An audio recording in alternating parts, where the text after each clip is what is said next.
கனிந்த தம்முள்ளம் சோகமாய் கரங்கள் காட்டி அழைக்கிறார், கருத்தில் கொள்வாயா. கரங்கள் காட்டி அழைக்கின்றார், கருத்தில் கொள்வாயோ. கல்வாரி நேசர், கணக்கில்லா பாவம் செய்தனி இணங்கும் இவ்வேளையில், உனக்கில்லா அமைதி தந்திடுவார். இயேசு உன்னை அழைக்கிறார், கணக்கில்லா பாவம் செய்தனி இணங்கும் இவ்வேளையில், உனக்கில்லா அமைதி தந்திடுவார். இயேசு உன்னை அழைக்கிறார், இயேசு உன்னை அழைக்கிறார். கல்வாரி நேசர் காணுவாய், கனிந்த தம்முள்ளம் சோகமாய் கரங்கள் காட்டி அழைக்கின்றார், கருத்தில் கொள்வாயா.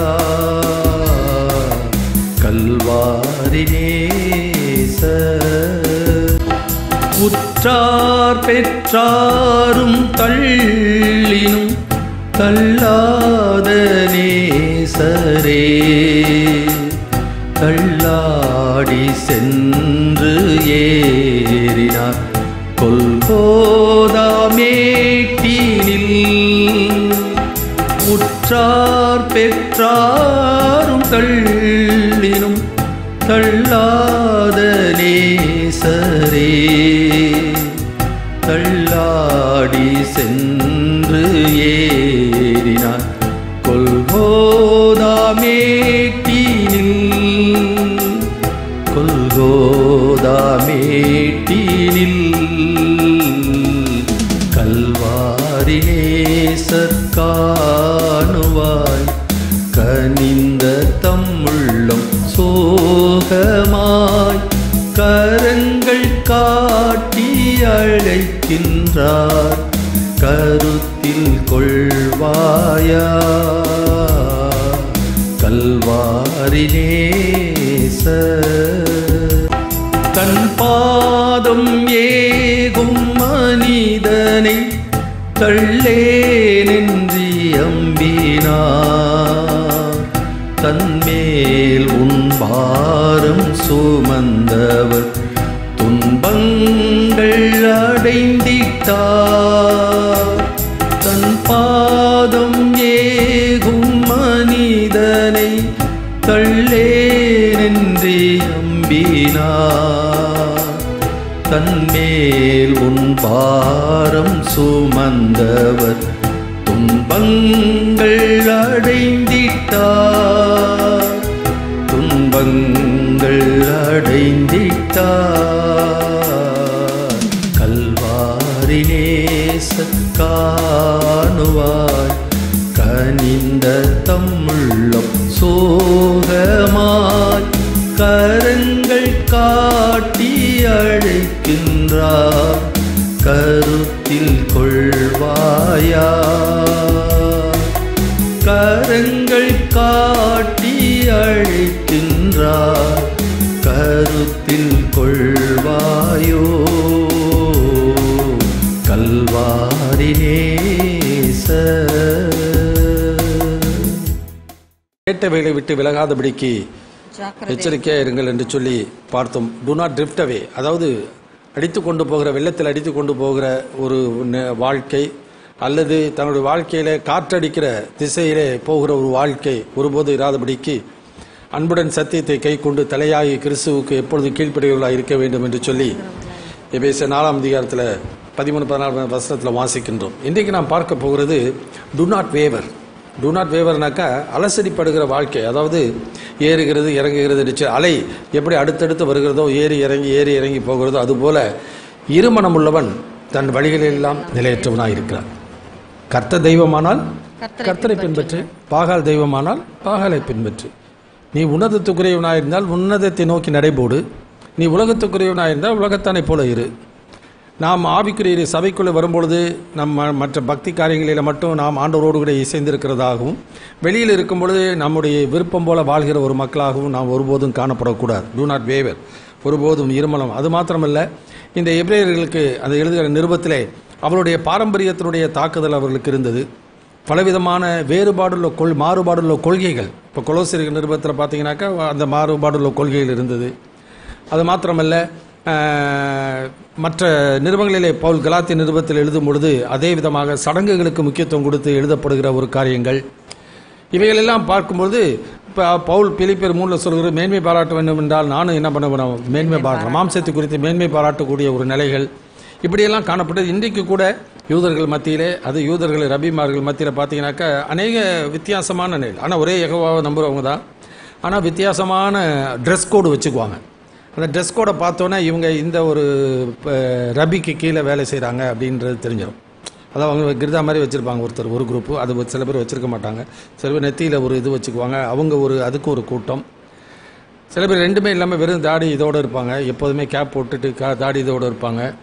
அந்த மாதிரி ட்ரெஸ் கோடு அவங்க இதில் என்னன்னாக்கா, அவங்க போதகர் அதை சொல்லி கொண்டு வருகிறார், அந்த போதகைக்கு ஏற்ப அவர் வாழ்க. ஆனால் எல்லாரும் யெகோவா மேலே நம்பிக்கை உள்ளவர்கள் தான், ஆண்டுடைய மேசியாவுடைய வரியை எதிர்பார்த்து கொண்டு இருக்கிற மக்கள். Dress code. அதனால் பலவிதமான வித்தியாசமான வெறி தோற்றங்கள் நம்முடைய வாழ்க்கை உலகத்தில் காணப்பட்டாலும், நம்முடைய வாழ்க்கையிலே நாம் அன்புடன் சத்தியத்தை கைக்கொண்டு ஆண்டவராய் இயேசுடைய வருகையை எதிர்நோக்கி இருக்க வேண்டியது அவசியம்.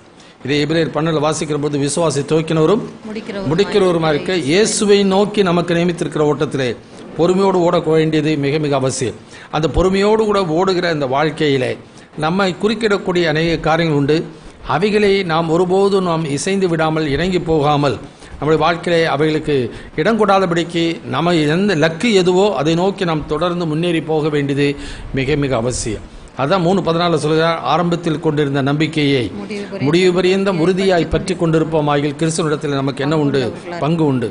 இந்த எபிரேயர் 3ஆம் அதிகாரத்தில் முதல் 2 வசனங்களை வாசிக்கிறோம். இப்படி இருக்க பரிசுத்த அழைப்புக்கு பங்குள்ளவர்களாகிய பரிசுத்த சகோதரரே, நாம் அறிக்கை பண்ணுகிற அப்போஸ்தலரும் பிரதான ஆசாரியருமாய் இருக்கிற கிறிஸ்து இயேசுவை கவனித்து பாருங்கள். பரம அழைப்புக்கு பங்குள்ளவர்களாகிய பரிசுத்த சகோதரரே, நாம் அறிக்கை பண்ணுகிற அப்போஸ்தலரும் பிரதான ஆசாரியருமாய் இருக்கிற கிறிஸ்து இயேசுவை என்ன பண்ணுங்கள், கவனித்து பாருங்கள். அது ரொம்ப ரொம்ப முக்கியமான ஒரு காரியம். நம் அழைப்பு எப்படிப்பட்ட அழைப்பு? பரலோகத்திலிருந்து நமக்கு கிடைத்த அழைப்பு, பரலோகத்தை நோக்கி நடைபோட வேண்டும் என்று சொல்லப்படுகின்ற ஒரு அழைப்பு. யார் கொடுத்தது, எதற்காக கொடுத்தார், ஏன் கொடுத்தார் என்பதை நம்முடைய வாழ்க்கையிலே சிந்தித்துக் கொள்ளுதல் மிக மிக அவசியம். அது மாத்திரமல்ல, அந்த நோக்கத்தை நிறைவேற்றுவதற்கு நம்ம உதவி செய்வதற்காக நமக்கு இருக்கிற பரிசுத்த ஆவியானவர் இன்றைக்கு எழுதுகிற காரியம் என்னவென்றால், நமக்கு இருக்கக்கூடிய ஒரு பிரதான ஆசாரியர்.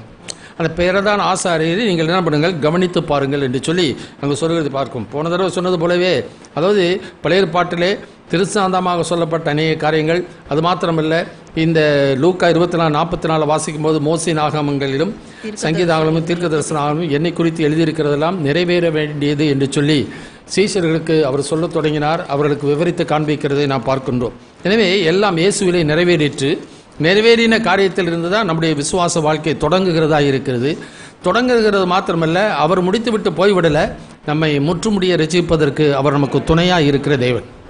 அதனால் நம்முடைய வாழ்க்கை ஒரு தடவை ஒரு தலைவர் அதாவது இயேசு நேற்றும் என்றும் எவ்வளோ நமக்கு போதித்தவங்க எவ்வளோ பேர் இருக்கிறாங்க, அவங்கெல்லாம் மறந்து போயிட்டாங்க. ஆனால் நமக்கு இன்றைக்கு போதிக்கிறவர் ஆண்டவராய் இயேசு, பரிசுத்த ஆவியானவர். அவர் இன்றைக்கு மாறாமல் இருக்கிறார். எனவே அவர் நமக்கு துணையாக இருக்கிறார். எனவே அவருடைய சத்தத்துக்கு செவி கொடுத்து அவருக்கு பிரியமாய் நாம் நடப்போமானால் அந்த இலக்கையை நாம் நிச்சயமாய் அடைவோம். கர்த்தருக்கு மகிமை உண்டாகட்டும். எனவே இதில் 3 காரியங்களை பார்க்கின்றோம். 3ஆம் அதிகாரம் 7 to 11 வசனம் வரைக்கும் வாசிக்கும் பொழுது, கன்சிடர் தி இலஸ்ட்ரேஷன், அதாவது முதலாவது சொல்லப்படுகின்ற அந்த முன் உதாரணத்தை முதலாவது நாம் கவனித்து பார்க்க வேண்டியது மிக மிக அவசியம். 12, 13, 14 வசனத்தை வாசிக்கிறோம். கன்சிடர் த இன்ஸ்ட்ரக்ஷன்ஸ், அதாவது கொடுக்கப்படுகிற புத்திமதிகளை நாம் கவனிக்க வேண்டியது மிக மிக அவசியம். 3வது 15 to 19 வசனம் வரைக்கும் வாசிக்கும் பொழுது, கன்சிடர் ஹிஸ் இண்டிக்னேஷன், அதாவது எடுத்துக்காட்டுகளை முதலாவது கவனிக்க வேண்டும். அவருடைய புத்திமதிகளை நாம் கவனிக்க வேண்டும்.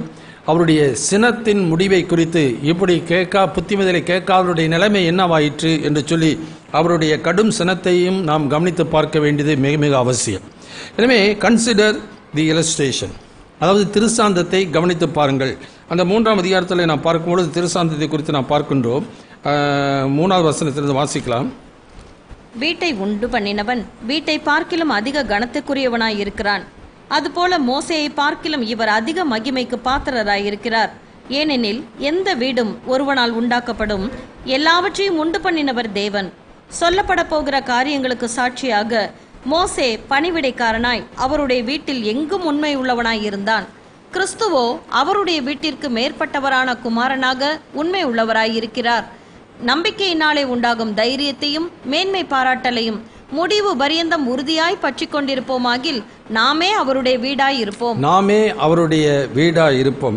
6ஆம் வசனத்தை வாசிக்கும் போது நம்பிக்கை வாசிக்கிறோம். அதான் வசனத்தில் ரொம்ப முக்கியமான ஒரு காரியம். நம்பிக்கையினாலே உண்டாகும் தைரியத்தையும் மேன்மை பாராட்டலையும் முடிவு பரியந்தம் உறுதியாய் பற்றி கொண்டிருப்போம். நம்பிக்கை, நம்முடைய நம்பிக்கை எதன் மேலே இருக்கிறது? யார் சொல்லுகிறதை நான் நம்புகிறேன், யார் சொல்லுகிறதை நான் ஏற்றுக்கொள்கிறது இல்லை, எதை நான் அலட்சியம் பண்ணுகிறேன், எதை நான் ஏற்றுக்கொள்கிறேன் என்பதை நாம் சீர்தூக்கி பார்த்து கொள்ளுதல் மிக மிக முக்கியம். இங்கு வாசிக்கிற முதலாவது திருசாந்தம் மோசேயை குறித்து வாசிக்கிறோம். மோசேயை குறித்து வாசிக்கும் போது இதே 12ஆம் அதிகாரத்தில் 25-26 வசனத்தில் இப்படி பார்க்கிறோம். எபிரேயர் 12:25-26 வாசிக்கிறோம். பேசுகிறவருக்கு நீங்கள் செவி கொடுக்க மாட்டோம் என்று விலகாதபடி எச்சரிக்கையாயிருங்கள். ஏனெனில் பூமியிலே பேசினவருக்கு செவி கொடுக்க மாட்டோம் என்று விலகினவர்கள் தப்பி போகாமல் இருக்க, பரலோகத்திலிருந்து பேசுகிறவரை நாம் விட்டு விலகினால் எப்படி தப்பி போவோம்? அவருடைய சத்தம் அப்பொழுது பூமியை அசைய பண்ணிற்று. இன்னும் ஒரு தரம் நான் பூமியை மாத்திரமல்ல வானத்தையும் அசைய பண்ணுவேன் என்று இப்பொழுது வாக்குத்தத்தம் செய்திருக்கிறார். எனவே வாசிக்கிறோம், பூர்வ காலங்களிலே பங்கு பங்காய் வகை வகையாய் தீர்க்கதரிசிகள் மூலமாய் பிதாக்களுக்கு திருவிழம் பற்றின தேவன். அப்ப முன்பு அது விசேஷமாக மோசையின் மூலமாக தேவன் கொடுத்த நியாயப்பிரமாணம் இஸ்ரவேல் ஜனங்களோடு பேசின காரியங்கள். அந்த பேசின காரியங்களுக்கு எல்லாரும் செவி கொடுக்கல. மோசே சொன்ன எல்லா சத்திய வார்த்தைகளுக்கும் எல்லாரும் செவி கொடுக்கல. ஆகியனாலே அவர்கள் வாக்குத்தத்தம் தேசத்திலே பிரவேசிக்க கூடாமல் போயிற்று. அதற்கப்புறம் தீர்க்கதரிசிகள் சொன்ன வார்த்தைகளை குறித்து இயேசு சொல்கிறார், எருசலேமே எருசலேமே தீர்க்கதரிசிகளை கொலை செய்கிறவளே, கோழி தன் குஞ்சைகளை தன் சட்டையின் கீழே கூட்டி சேர்த்துக் கொள்ளுவண்ணமா எத்தனை முறையோ உன்னை சேர்த்துக் கொள்ள மனதாயிருந்தேன், உனக்கோ மனதில்லாமல் போயிற்று. எனவே அவர்கள் அவருடைய வாழ்க்கையிலே எந்த நிலைமையில யார் சொல்லுகிறார், எதை குறித்து சொல்லுகிறார், ஏன் சொல்லுகிறாங்க என்பதை அவர்கள் உணரல. அவர்களுக்கு திருப்தி என்னன்னாக்கா, நாங்கள் ஆபரம் அப்படியே சந்ததி, நாங்கள் தேவாலயத்தில் எங்களுக்கு ஆண்டவர் ஒவ்வொரு பண்டிகையை நாங்கள் கொண்டாடிட்டு இருக்கோம். அதில் செலுத்தப்படுகிற பலிகள் எல்லாம் நாங்கள் என்ன பண்ணிகிட்டு இருக்கோம், ஒழுங்காக நாங்கள் செலுத்திக்கிட்டு இருக்கோம். அதை காணிக்கை செலுத்துறோமா, காணிக்கையெல்லாம் செலுத்திட்டு இருக்கோம். இதுக்கு மேலே என்ன பிரதர் வேணும்? அதனால தான் தாவீது 51 பலியை விரும்பினால் செலுத்துவேன், தகன பலியும் பிரியமானதல்ல, தேவனுக்கு ஏற்கும் பலிகள் நொறுங்குண்டது நறுங்குண்டதுமான ஆவி. வெளிப்புறமான பக்தியும் வெளிப்புறமான சடங்குகளும் சம்பிரதாயம் அல்ல, உள்ளபூர்வமாக உள்ளத்திலே யூதனானவனே யூதன். அதாவது ரோமருக்கு நிருபம் 2ஆம் அதிகாரத்தில் கடைசி 2 வசனத்தில் இப்படி பார்க்கிறோம். ரோமருக்கு நிருபம் 2ஆம் அதிகாரம் கடைசி 2 வசனம். ஆதலால் புறம்பாக யூதனானவன் யூதன் அல்ல, புறம்பாக மாம்சத்தில் செய்யப்படும் விருத்த சேதனமும் விருத்த சேதனம் அல்ல. உள்ளத்தில் யூதனானவனே யூதன், எழுத்தின்படி உண்டாகாமல் ஆவியின்படி இருதயத்தில் உண்டாகும் விருத்த சேதனமே விருத்த சேதனம். எனவே அவர்கள் சடங்குக்கும் சம்பிரதாயத்துக்கு முக்கியத்துவம் கொடுத்தார்களே ஒழிய சத்தியத்துக்கு அவர்கள் முக்கியம் கொடுக்கல. சத்தியத்துக்கு முக்கியத்துவம் கொடுத்திருந்தால் பரிசேயருடைய உபதேசத்தை பின்பற்றுகிறதும் சதுசேயருடைய உபதேசத்தை பின்பற்றுகிறதும் ஏரோதுடைய உபதேசங்களை பின்பற்றுகிற ஒரு மக்களாக காணப்பட்டிருக்க மாட்டார்கள். ஆனால் ஆண்டவரை விசுவாசித்தார்கள். தம்மை விசுவாசித்த யூதர்களை நோக்கி அவர் சொல்லுகிற ஒரு காரியம். அப்ப ஆண்டவர் சொல்லுகிறார், என் உபதேசத்தை நீங்கள் கேட்டீர்களான சத்தியத்தை நீங்கள் என்ன பண்ண முடியும், அறிந்து கொள்ள முடியும். சத்தியத்தை அறிவீர்கள், சத்தியம் உங்களை விடுதலையாக்கும். உடனே நாங்கள் ஆபிரகாமுடைய சந்ததி விடுதலை ஆவீர்கள் என்று எப்படி சொல்கிறீர்கள்? அப்ப அவர்களுடைய உண்மையான நிலைமையை அவர்களால் அறிந்து கொள்ள முடியல.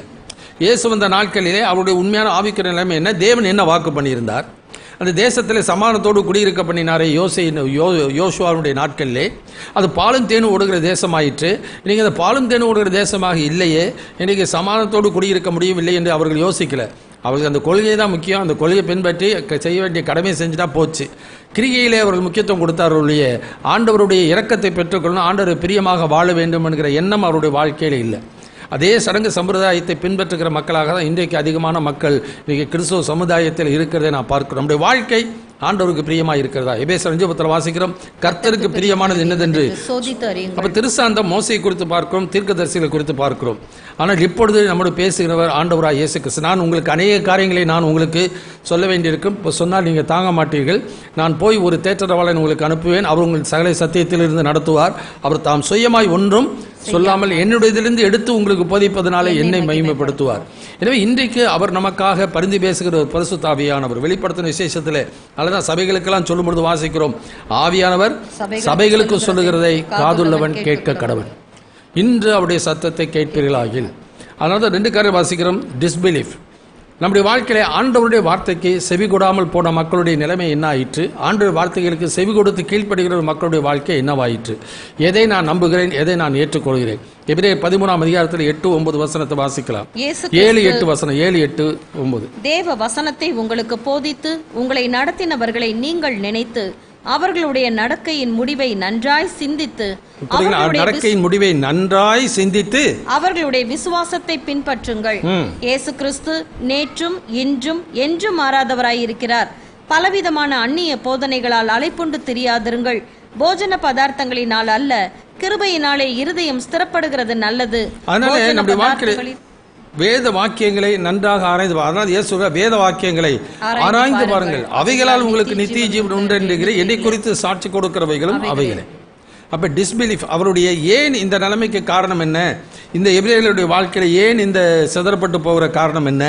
ஏன் தேவாலயம் அப்ப தேவாலயம் இடிக்கப்படல? இவங்க எழுதும் பொழுது தேவாலயம் 70 தான் இடிக்கப்பட்டுச்சு. ஆனால் என்ன பண்றாயிட்டுனாக்கா, அவர்களுடைய ஆவிக்குரிய நிலைமை தேவன் கொண்ட வாக்கு தத்தத்தின்படி அந்த நிலைமை அவர்களுக்கு இல்லை. இயேசு வந்த நாட்களிலும் சரி, அவர்கள் இன்றைக்கு இந்த இயேசு கிறிஸ்து அப்புறம் அப்போஸ்தலருடைய உபதேசத்தை நாட்களிலும் சரி, அந்த எருசலேமிலே மிகுந்த பஞ்சம் உண்டாயிற்று என்று சொல்லி நாம் பார்க்கிறோம்.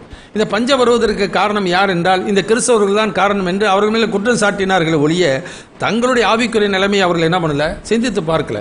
அதனால் ஏரோது கிட்ட போய் அதை சொல்கிறாங்க. ஏரோது சொல்லும், இந்த மாதிரி மக்கள், யூத மக்கள், ஆபிரகாமுடைய சந்ததியாக இருக்க வேண்டிய மக்கள் நியாய பிரமாணத்தை விட்டு என்ன பண்ணிட்டாங்க, இயேசுவின் பின்னாடி போகிறாங்க, தப்பான உபதேசத்தை போகிறாங்க. அதனால தேசத்தில் என்ன வந்துடுச்சு, பஞ்சம் வந்துடுச்சு. ஆனால் இதெல்லாம் காரணம் அப்படின்னோடனே அவன் என்ன, யாக்கோப்பை கொலை செய்கிறான் பட்டயத்தால். பேதுருவையும் சிறைச்சாலையில் வைக்கிறதை நான் பார்க்கிறோம். இது அவ பிரியமாக இருக்குன்னொன்னே உடனே அதை என்ன பண்ண ஆரம்பிச்சிட்டாங்க, தொடர்ந்து அவர்களை துன்பப்படுத்த ஆரம்பித்து விட்டாள் சபையை. ஆனால் சத்தியத்தை அறிந்து கொள்ள வேண்டும் என்கிற நிலை அவர்களுக்கு இல்லை. இதே தான் லவோதோக்கியா சபையிலே அதே மாதிரி தான். ஆவிக்குரியன்னு சொல்கிறார்கள், வெளிப்புறமான தோற்றத்தின்படி தங்களை தீர்ப்பு செய்து கொள்கிறார்கள். ஆவிக்குரிய ரீதியாக அவர்கள் தீர்ப்பு செய்து கொள்ளவில்லை. எனவே அவர்கள் தங்களை என்ன சொல்றாங்க, அவர்களுடைய ஆவிக்குரிய நிலைமையிலே அவர் காண முடியாதபடிக்கு கண்கள் குருட்டாட்டமாக இருக்கு, காண்கிறேன் என்று சொல்லியும் குருடராய் இருக்கிறதை அறியாமல். அப்போ அந்த அறிவு, ஆன்மீக அறிவு அவர்களுக்கு இல்லை, அந்த தெளிவு அவர்களுக்கு இல்லை. அதனால ஆண்டவர், நீ உன் கண்களுக்கு கலிக்கம் போட வேண்டும் என்று நான் விரும்புகிறேன் என்று சொல்வதற்கு காரணம் அதுதான். இயேசுக்கு சொல்கிறார், வாசல் படி நின்று தட்டுகிறேன். ஸோ ஒவ்வொரு நாளும் வாசல் படி நின்று ஆண்டவர் நம்மை தட்டுகிற தேவன். So that is a visitation. whenever God speaks to us, வசனத்தை வாசிக்கும் பொழுது சரி, பிரசங்கம் கேட்கும் பொழுது சரி, அல்லது மற்ற சந்தர்ப்பங்கள் சூழ்நிலை சரி, ஆண்டவர் நம்மோடு பேசுகிறார் என்றால் அதை ஏற்றுக்கொள்ளக்கூடிய மனப்பான்மை இருக்கணும். எனவே நான் என்ன சொல்றேன், தப்பான ஒரு ஆளாக இருந்தாலும் சரி, எவ்வளவு சொன்னாலும் சொல்லுகிற சத்தியமாக இருந்தால் அது சொல்லுகிற வார்த்தையை தான் நம்ம ஏற்றுக்கொள்ளணும், நபரை ஏற்றுக்கொள்ள வேண்டிய அவசியம் இல்லை. ஏன்னா அந்த வார்த்தை சத்தியமாக இருந்தால் அந்த சத்தியம் ஆண்டவருடையது. நானே வழியும் சத்தியமும் என்னாலே அல்லாமல் ஒருவனும் பிதாவிடத்தில் வரான். நான் ஒரு உதாரணம் சொல்லுவேன். எந்த ஒரு ரட்சிக்கப்படாத ஒரு ஆளாக இருந்தாலும், எந்த ஒரு உபதேசத்தில் வாழ்கிற ஒரு மக்களாக இருந்தாலும், அவர்கள் சொல்லுகிற வசனத்தை ஒருவன் விசுவாசித்தால் அந்த வசனத்தை விசுவாசிக்க நிமித்தமாக அவன் ரட்சிக்கப்படுகிறான ஒழிய அந்த உபதேசத்தின் மூலமாக அவன் ரட்சிக்கப்படுகிறது இல்லை. ரட்சிப்பு யாருடையது? அவன் எதை விசுவாசிக்கிறான் என்பதை ஆண்டவர் நன்றாக அறிந்திருக்கிறார். அதை பார்த்து ஆண்டவர் தமது கிருபையை அளிக்கிறார். எனவே ரட்சிப்பு கர்த்தருடையது. ஒருவரும் மேன்மை பாராட்டுவதற்கு ஒருத்தருக்கு இடமே இல்லை. அதனால எதை நாம் நம்புகிறோம், எதை நாம் ஏற்றுக்கொள்கிறோம்.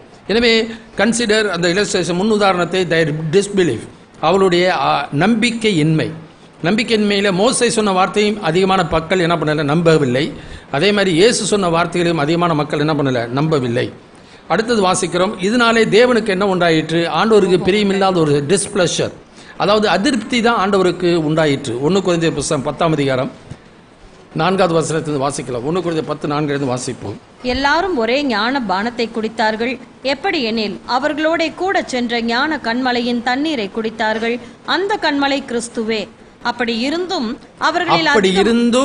அவர்களில் அதிகமான பேர்களிடத்திலே தேவன் பிரியமாய் இருக்கவில்லை. ஆதலால் வனாந்தரத்திலே அவர்கள் அழிக்கப்பட்டார்கள். அப்ப அவருடைய வாழ்க்கை தேவனுக்கு பிரியமானதா இல்லாதபடியினாலே தேவன் அவர்களை வனாந்தரத்தில் அழித்தார். வனாந்தரத்தில் அழித்தார்னாக்க God never promised wilderness. God promised land. என்னன்னாக்கா அது பாலும் தேனும் ஓடுகிற தேசம், வேர் ஹனி அண்ட் மில்க் ஃப்ளோஸ். புரியுங்களா? பாலும் தேனும் ஓடுகிற தேசத்தை தான் தேவன் வாக்கு பண்ணினார்.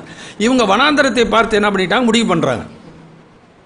வனாந்தரத்தில் வருகிறது, வனாந்தரத்தில் அவர்களுக்கு பரீட்சை வைக்கின்றார். பரீட்சை வைக்கும் பொழுது அது விசுவாசம் ஆண்டவர்களுடைய வாக்குத்தத்தத்தின் மேலே இருக்கிறதா அல்லது உலக தோற்றத்திலே இருக்கிறதா, அவர்களுடைய இருதயம் எங்கே இருக்கிறது என்பதை அறிந்து கொள்வதற்காக, அவர்களுக்கும் உணர்த்துவதற்காக ஆண்டவர் அந்த வனாந்தரத்தில் நடத்தி கொண்டு போகிறார். 3 நாளில் போயிடலாம், பிராமிஸ் லேண்டில் 3 நாளில் போயிடலாம்.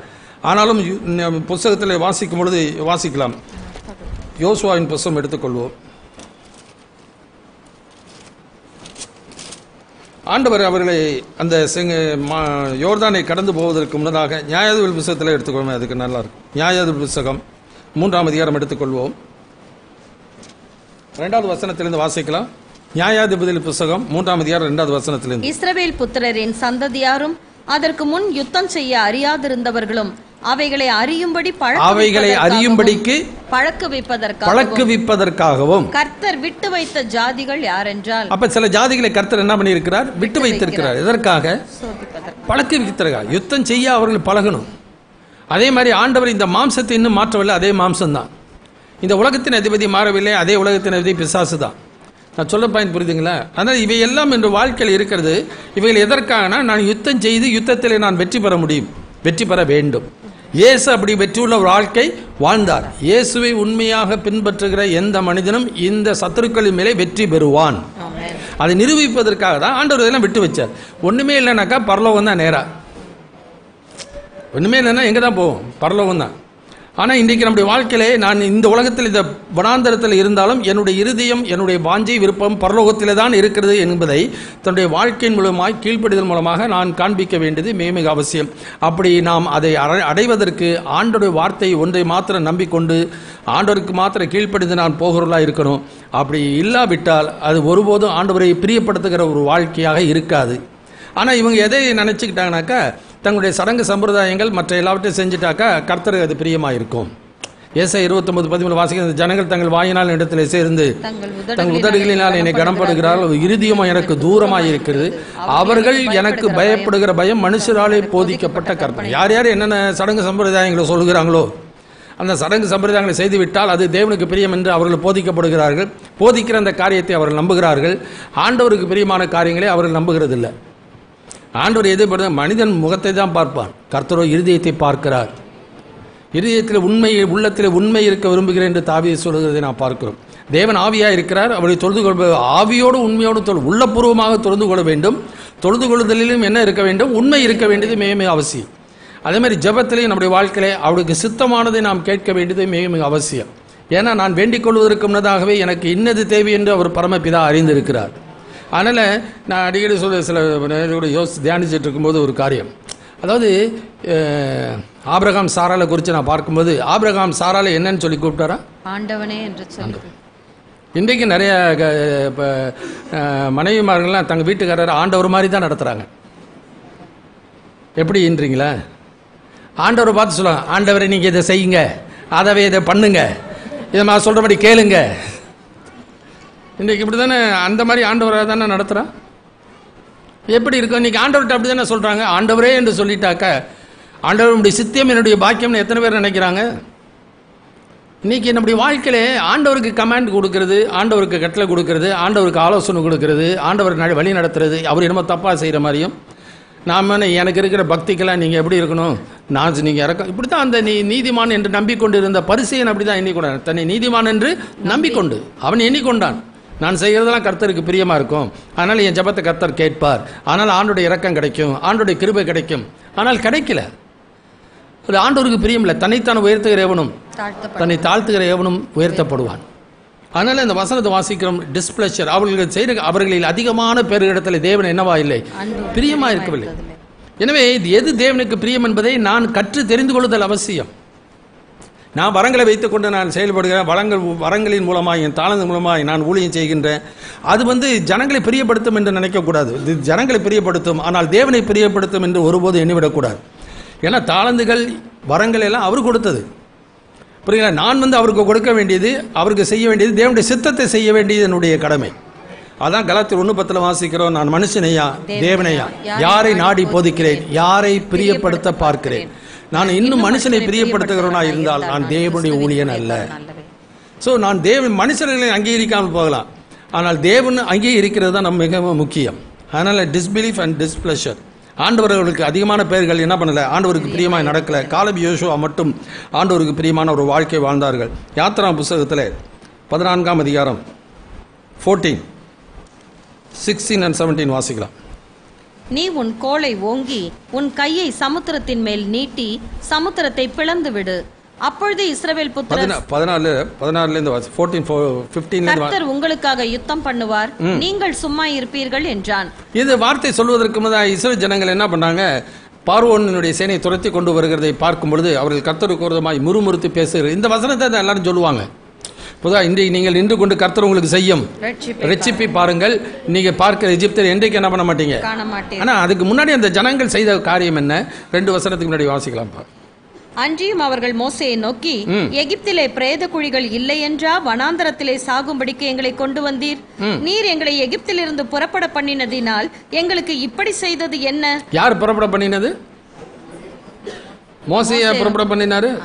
அப்ப யார் புறப்பட பண்ணினதுன்னு தெரியல. யார் அற்புதம் செய்யறா? இன்னைக்கு ஊழியக்காரங்க தான் அற்புதம் செய்யறாங்கன்னு நினைக்கிறாங்க. ஊழிய செய்யறது கர்த்தர் என்று எத்தனை பேர் நினைக்கிறாங்க? கர்த்தருக்கு கணம் கொடுக்கிறவர்கள் இன்னைக்கு எத்தனை பேர்? மனிதன் வெறும் மனிதன் தான், ஆனா ஆண்டவர் அவர்களை கருவியாக எடுத்து பயன்படுத்துகிறார். மார்க்கு 16 வாசிக்கிற கர்த்தர் அவர்களோடு கூட இருந்து கிரியை நடப்பித்து அவர்களால் நடந்த அடையாளங்களினாலே வசனத்தை உறுதிப்படுத்தினார். கண்ணுக்கு பார்வை கண்ணு கொடுக்கல, கண்ணுக்கு பார்வை கர்த்தர் கொடுத்தார். பேச்சு கொடுக்க வாய்க்கு அந்த வார்த்தைகளை கொடுக்கிற வார்த்தை கர்த்தர் கொடுக்கின்றவர். அதே மாதிரி தான் அப்போஸ்தலர் 2:4 வாசிக்கிற அந்த வார்த்தைகளை கொடுத்தவர் கர்த்தர். அது அவருடைய பலத்தினால அல்ல, அவருடைய பக்தினால வருகிறதும் அல்ல. அவர் தந்தர்லினபடியே பரலோகத்திலிருந்து கொடுக்கப்படாவிட்டால் ஒருவனும் பெற்றுக்கொள்ள முடியாது.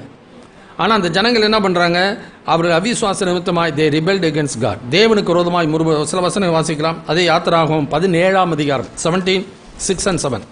யாத்திராகமம் 17ஆம் அதிகாரம் 6-7 வசனம். அங்கே ஓரேபிலே நான் உனக்கு முன்பாக கண்மலையின் மேல் நிற்பேன், நீ அந்த கண்மலையை அடி, அப்பொழுது ஜனங்கள் குடிக்க அதிலிருந்து தண்ணீர் புறப்படும் என்றார். அப்படியே மோசே இஸ்ரவேல் மூப்பரின் கண்களுக்கு முன்பாக செய்தான். இஸ்ரவேல் புத்திரர் வாதாடினதின் நிமித்தமும் கர்த்தர் எங்கள் நடுவில் இருக்கிறாரா இல்லையா என்று அவர்கள் கர்த்தரை பரீட்சை பார்த்ததின் நிமித்தமும் அவன் அந்த ஸ்தலத்திற்கு மாசா என்றும் மேரிபா என்றும் பெயரிட்டான். மாசா என்றும் மேரிபா என்றும். ஏன்னா முன்னாடி வசனத்தை வாசிக்கிறோம், 4ஆம் வசனத்தை வாசிக்கலாம். மோசே கர்த்தரை நோக்கி கூப்பிட்டு, இந்த ஜனங்களுக்கு நான் என்ன செய்வேன்? இவர்கள் என் மேல் கல்லெறிய பார்க்கிறார்களே என்றான். அப்பொழுது கர்த்தர் மோசேயை நோக்கி, நீ இஸ்ரவேல் மூப்பரில் சிலரை உன்னோடே கூட்டிக் கொண்டு நீ நதியை அடித்த உன் கோலை உன் கையிலே பிடித்துக்கொண்டு ஜனங்களுக்கு முன்னே நடந்து போ. அங்கே ஓரேபிலே நான் உனக்கு முன்பாக கண்மலையின் மேல் நிற்பேன், நீ அந்த கண்மலையை அடி, அப்பொழுது ஜனங்கள் குடிக்க அதிலிருந்து தண்ணீர் புறப்படும் என்றார். அப்படியே மோசே இஸ்ரவேல் மூப்பரின் கண்களுக்கு முன்பாக செய்தான். சரி, இங்கு வாசிக்கும் போது அப்ப இந்த சம்பவத்தை அற்புதங்களை சொல்லுவார்கள், செய்கிறதை பார்க்கிறோம். அந்த அற்புதம் நடந்ததுக்கு முன்னதாக அந்த இஸ்ரவேல் ஜனங்களுடைய நிலைமை என்னவா இருந்தது? அவங்க கர்த்தரை என்ன பண்ண ஆரம்பிச்சாங்க, பரீட்சை பார்க்க ஆரம்பித்தார்கள், முறுமுறுத்தார்கள். they rebelled against மோசே. கோராகு, தாத்தன், அபிராமி, நீ மாத்திரம் தான் இருக்கணுமா, வேற யாரும் இருக்கக்கூடாதா, உன்னை மாத்திரம் கர்த்தர் தந்து கொண்டாரா அப்படின்னு சொல்லி இதுக்கு சில காரணங்கள்லாம் சொல்லுவாங்க. ஆரோன் போட்டப்ப கோல் பாம்பா மாறலையா, ஏன் நீ போட்டால் தான் மாறுமா, நாங்கள் போட்டால் மாறாதா இன்று சொல்லி கர்த்தர் அந்த மோசையை ஏற்படுத்தினதை அவர்கள் என்ன பண்ணல, அங்கீகரிக்கவில்லை. அப்போ மோசை அங்கீகரிக்கவில்லைன்னா கர்த்தரை அங்கீகரிக்கவில்லை. அதே மாதிரி தீர்க்கதரிசிகளை கர்த்தர் அங்கீகரிக்கவில்லை. ஏன்னா தீர்க்கதரிசிகள் கர்த்தருடைய வாயா இருந்து கர்த்தருடைய வார்த்தையை சொல்கிறார் என்பதை இஸ்ரவேல் ஜனங்கள் ஏற்றுக்கொள்ளவில்லை. இன்றைக்கு அதே விதமாக ஆவியானவர் சொல்லுகிற காரியங்களை நாம் ஏற்றுக்கொள்ள வேண்டும். மனிதர் சொல்லுகிற வார்த்தையாக நாம் ஒருபோதும் நம்முடைய வாழ்க்கையை சொல்லுகிறதெல்லாம் ஏற்றுக்கொள்ளக்கூடாது. இப்போ நான் சொல்லுகிற காரியம் சத்தியத்தின்படி இருக்கிறதா என்று எத்தனை பேர் போய் பார்க்குறீங்க வசனத்தை? மனசாட்சியில் கை வச்சு சொல்லுகிறதெல்லாம் சத்தியம் என்று எத்தனை பேர் நம்புறீங்க? எல்லாம் மனுஷன் சொல்கிறான், நீங்கள் வெளி தோற்றத்தின்படி தான் செய்கிறீங்க. சொல்லுகிற வசனத்தை எத்தனை பேர் போய் ஒப்பிட்டு பார்க்குறோம். ஆனால் ஆதி திருச்சபையில் அப்படி இல்லை. அப்போஸ்தலர்கள் போதிப்பது மறைநூலுடன் ஒத்துள்ளதா? ஏன்னா they are very concerned about their soul and their redemption. அவர் மீட்பை குறித்து, அவருடைய ஆத்மாவை குறித்து அவர்கள் அதிக அக்கறை உள்ளவர்களாக இருந்தபடினாலே it is a matter between me and God, என்னையும் தேவனை குறித்த ஒரு காரியம். எனவே இவர்கள் சொல்லுகிறது என் ஆத்மாவுக்கு புரோஜனமாக இருக்குமா, நான் அந்த லெக்க அடைவதற்கு அது உபயோகமாக இருக்குமா என்று எத்தனை பேர் அதை ஒப்பிட்டு பார்க்கறது இல்லை. அப்புறம் சொல்கிறாரு, நல்லா இருக்குங்க, நல்லா சொன்னார், அவ்வளோதான், சர்டிஃபிகேட் கொடுத்துட்டு போகிறாங்களே ஒழிய ஒருபோது சொல்லுகிற காரியத்தை ஆண்டவருடைய வசனத்தோடு ஒப்பிட்டு பார்க்கறதில்லை. இன்றைக்கும் சொல்லுகிறேன், ஒப்பிட்டு ஆண்டோட வசனத்துக்கு ஒத்து வரலைனாக்கா சொல்லுகிற காரியத்தை ஏற்றுக்கொள்ள வேணாம். ஆண்டோட வசனத்தோடு ஒப்பீடு இருக்குமானால் அதை ஏற்றுக்கொள்ளுங்கள். Praise the Lord. இந்த ஒரு எண்ணங்கள் ஒருபோது எல்லா சபைகளிலும் இருக்கிற தவறுகள் நம்முடைய சபையில் இருக்கக்கூடாது. அதனால் சொல்லுகிற வார்த்தைகளை ஏற்றுக்கொண்டு வசனத்தோடு ஒப்பிட்டு பார்த்து நீங்கள் அதற்கு கீழ்ப்படிங்க. அப்போ தான் நீங்கள் ஆண்டவரை நம்புகிறீர்கள். அதை ஒப்பிட்டு பார்க்காமல் சொல்கிறத நம்பிட்டு போனீங்கன்னாக்கா அது நீங்கள் ஆண்டவர் நம்பல, சொல்லுகிற நபரை தான் நம்புகிறீர்கள். அதனால் மோசே சொன்னதை அவர்கள் என்ன பண்ணுறாங்க, ஏன்னாக்கா எகிப்திலிருந்து அழைத்து கொண்டு வந்த மோசேக்கு என்ன சம்பவித்ததோ நாங்கள் அறிவோம். அப்போ யார் அழைச்சிக்கிட்டு வந்தாலும் அவங்க என்ன பண்ணலை, நான் அறிவில்லை. அதனால் இது உதாரணமாக நான் ஒரு ரோமன் கத்தோலிக்கில் இருந்தேன். எனக்கு யாராச்சும் ஒரு சத்தியம் வந்து சொல்கிறாங்க, அது ஜெகோவா விட்னஸஸில் வந்து விக்கிர ஆராதனை பற்றி சொன்னால் ஜெகோவா விட்னஸஸ் போவேன். அதே செவன்த் டேலேருந்து ஒருத்தர் சொன்னாக்கா செவன்த் டேக்கு போவேன். அதே இது வேற ஒரு ப்ராட்டஸ்டன்ட் சபையிலேருந்து சொன்னால் ப்ராட்டஸ்டன்ட் சபைக்கு போவேன். வேறு நியூ ஜெர்சிலே சபையில் வந்து சொன்னாக்கா நியூ ஜெர்சிலே சபைக்கு போவேன். ஆவிக்குரிய சபையிலிருந்து ஒருத்தர் வந்து சொன்னாக்கா ஆவிக்குரிய சபைக்கு போவேன். நான் என்ன நினைக்கிறேன், இவங்க தான் எனக்கு என்ன சொன்னாங்க, சத்தியத்தை சொன்னாங்க. இந்த எந்த நபராலும் ரட்சிப்பு கிடையாது. அவர் சொன்ன வசனத்தை நான் வேதத்தில் நான் பார்க்கிறேன். வேதத்தில் பார்த்து கர்த்தருடைய வசனம் இப்படி இருக்கிறதுன்னு சொல்லி அந்த வசனத்தை நம்புகிறதுனாலே கர்த்தர் என்னை ரட்சிக்கிறார். தம்மை விசுவாசிக்கிறவன் என்னான் என்றும் தன்னை காட்டிக் கொடுக்க போகிறவன் என்னான் என்றும் ஆதி முதல் இயேசு அறிந்திருந்தபடியால், மனிதனுடைய உள்ளத்தில் இருக்கிறதை அவர் அறிந்திருந்தபடியால், ஒருவன் பிதாவின் அருளை பெறாவிட்டால் ஒருவனிடத்தில் வர முடியாது. பிதாவின் அருளை கொடுப்பதற்கு இவர்கள் எல்லாரும் யாரும் கிடையாது, டூல்ஸ் கிடையாது. இவங்க சொல்ல வேண்டியது இவங்க தான். அவன் எதையது சொல்லுகிறான் என்பது முக்கியம். அப்போ அவன் சத்தியத்தை விசுவாசிக்கிறானா பொய்யை விசுவாசிக்கிறானா? ஏன்னா கடைசி நாட்களிலே அவர்கள் பொய்யை விசுவாசிக்கத்தக்கதாக கொடிய வஞ்சகத்தை தேவன் அவர்களுக்குள்ளே அனுப்புவார். கடைசி நாட்கள் நடக்க போகிற சம்பவங்கள் அதுதான். நான் எதை நம்புகிறேன், சத்தியத்தின் மேல் உள்ள அன்பை நாம் என்ன பண்ணணும், அங்கீகரித்துக் கொள்ளுதல் மிக மிக முக்கியம். ஸோ அவங்க வந்து என்ன பண்ணாங்க, ரட்சிப்பு கர்த்தர் கொடுக்குறேன்னு அவங்க நம்பலை. அடுத்தது செய்த அற்புதங்கள்லாம் மோசே செய்தார் என்று தான் நினைக்கிறாங்க. மோசை செய்தது மாத்திரமில்லை, மோசை எதை அற்புதம் செஞ்சாலும் உடனே அதை என்ன பண்ணுவாங்க, உடனே அதனால் தனக்கு பயன் கிடைச்சா ஓகே. சர்ப்பத்தை தூக்கினார், பார்த்தவெல்லாம் வந்து விஷம் நீங்கி அவன் பிழைத்து கொண்டான். உடனே சர்ப்பத்தில் என்ன இருக்குது, வெண்கல சர்ப்பத்தில் ஏதோ விசேஷம் இருக்குன்னு சொல்லி நிக்குஸ்தான் சொல்லி அதுக்கு பெயரிட்டு அதை வணங்க ஆரம்பிச்சிட்டான். பின்னாடி அன்றைய நாட்கள் நூற்றாண்டுகளிலே நிக்குஸ்தான் அதுக்கு பேர் வச்சு அதை தொழுது கொள்ள ஆரம்பித்தான். இதை தானே மோசை என்ன பண்ணார், தூக்கி பிடிச்சாரு. அதை பார்த்ததுனால தான் நமக்கு பிழைப்பு வந்துச்சு, அது இதில் ஏதோ சக்தி இருக்குப்பா. இதே விதமாக தான் இன்றைக்கி நிறைய பேருடைய வாழ்க்கையிலே ஆண்டோடைய வார்த்தைகளை நம்புகிறவர்கள் மிக மிக சொற்பம். அதை ஏற்றுக்கொள்ள either we should receive it or reject it. Those people rejected it. ஆண்டவர் இந்த மக்கள் என்ன பண்ணாங்க, தே ரிபெல்ட் அகைன்ஸ்ட் காட். தேவனுக்கு விரோதமாக அவர்கள் எழும்பினார்கள். ஆண்டவர் எனவே அந்த ஜனங்களை ஆண்டவர் புறக்கணிக்கிறதை நான் பார்க்கிறோம். என்னாகமம் 20ஆம் அதிகாரம் 3, 4, 5, 6. Numbers chapter 20 verse 3, 6, 4, 5 and 6. 3 to 6. ஜனங்கள் மோசேயோட வாக்குவாதம் பண்ணி, எங்கள் சகோதரர் கர்த்தருடைய சந்நிதியில் மாண்டபோது நாங்களும் ஆண்டு போயிருந்தால் நலமாயிருக்கும். நாங்களும் எங்கள் மிருகங்களும் இங்கே சாகும்படி நீங்கள் கர்த்தரின் சபையை இந்த வனாந்தரத்திலே கொண்டு வந்தது என்ன? விதைப்பும் அத்திமரமும் திராட்சை செடியும் மாதுளஞ்செடியும் குடிக்க தண்ணீரும் இல்லாத இந்த கெட்ட இடத்தில் எங்களை இந்த இடத்துல என்ன இடமா, கெட்ட இடம், கெட்ட இடம். இந்த கெட்ட இடத்துல என்ன பண்ணிட்டாரா, எங்களை கொண்டு வரும்படி நீங்கள் எங்களை எகிப்திலிருந்து புறப்பட பண்ணினது என்ன என்றார்கள். அங்க இருந்தா நைல் நதி சூப்பரா இருக்கும், டிஸ்டில் வாட்டர் மாதிரி எங்களுக்கு இருந்துச்சு. கஷ்டப்பட்டோம் பிரதர், கஷ்டப்பட்டாலும் சாப்பிட்டுட்டு என்ன பண்ணோம், திருப்தியா இருந்தோம். ஏதோ இருந்துச்சு. இது ஒண்ணுமே இல்லை, தண்ணி கூட இல்லை. பின்னாடி பார்த்தா ஒரே கடல், உப்பு தண்ணி. இந்த பக்கம் வந்தா மாறா வந்தாக்கா அதுக்கப்புறம் யாரை தான் பார்க்கணும், மோசையிட்ட முழுதான். மோசை உடனே கோல் எடுத்து அடிப்பாராம், தண்ணி வருமா, அது இவரை பார்த்துக்கிட்டே இருப்பாங்களா. நாங்கள் இவரை ஏன் பார்க்குற, கர்த்தரை பாரு, கர்த்தருக்கு பிரியமா நட.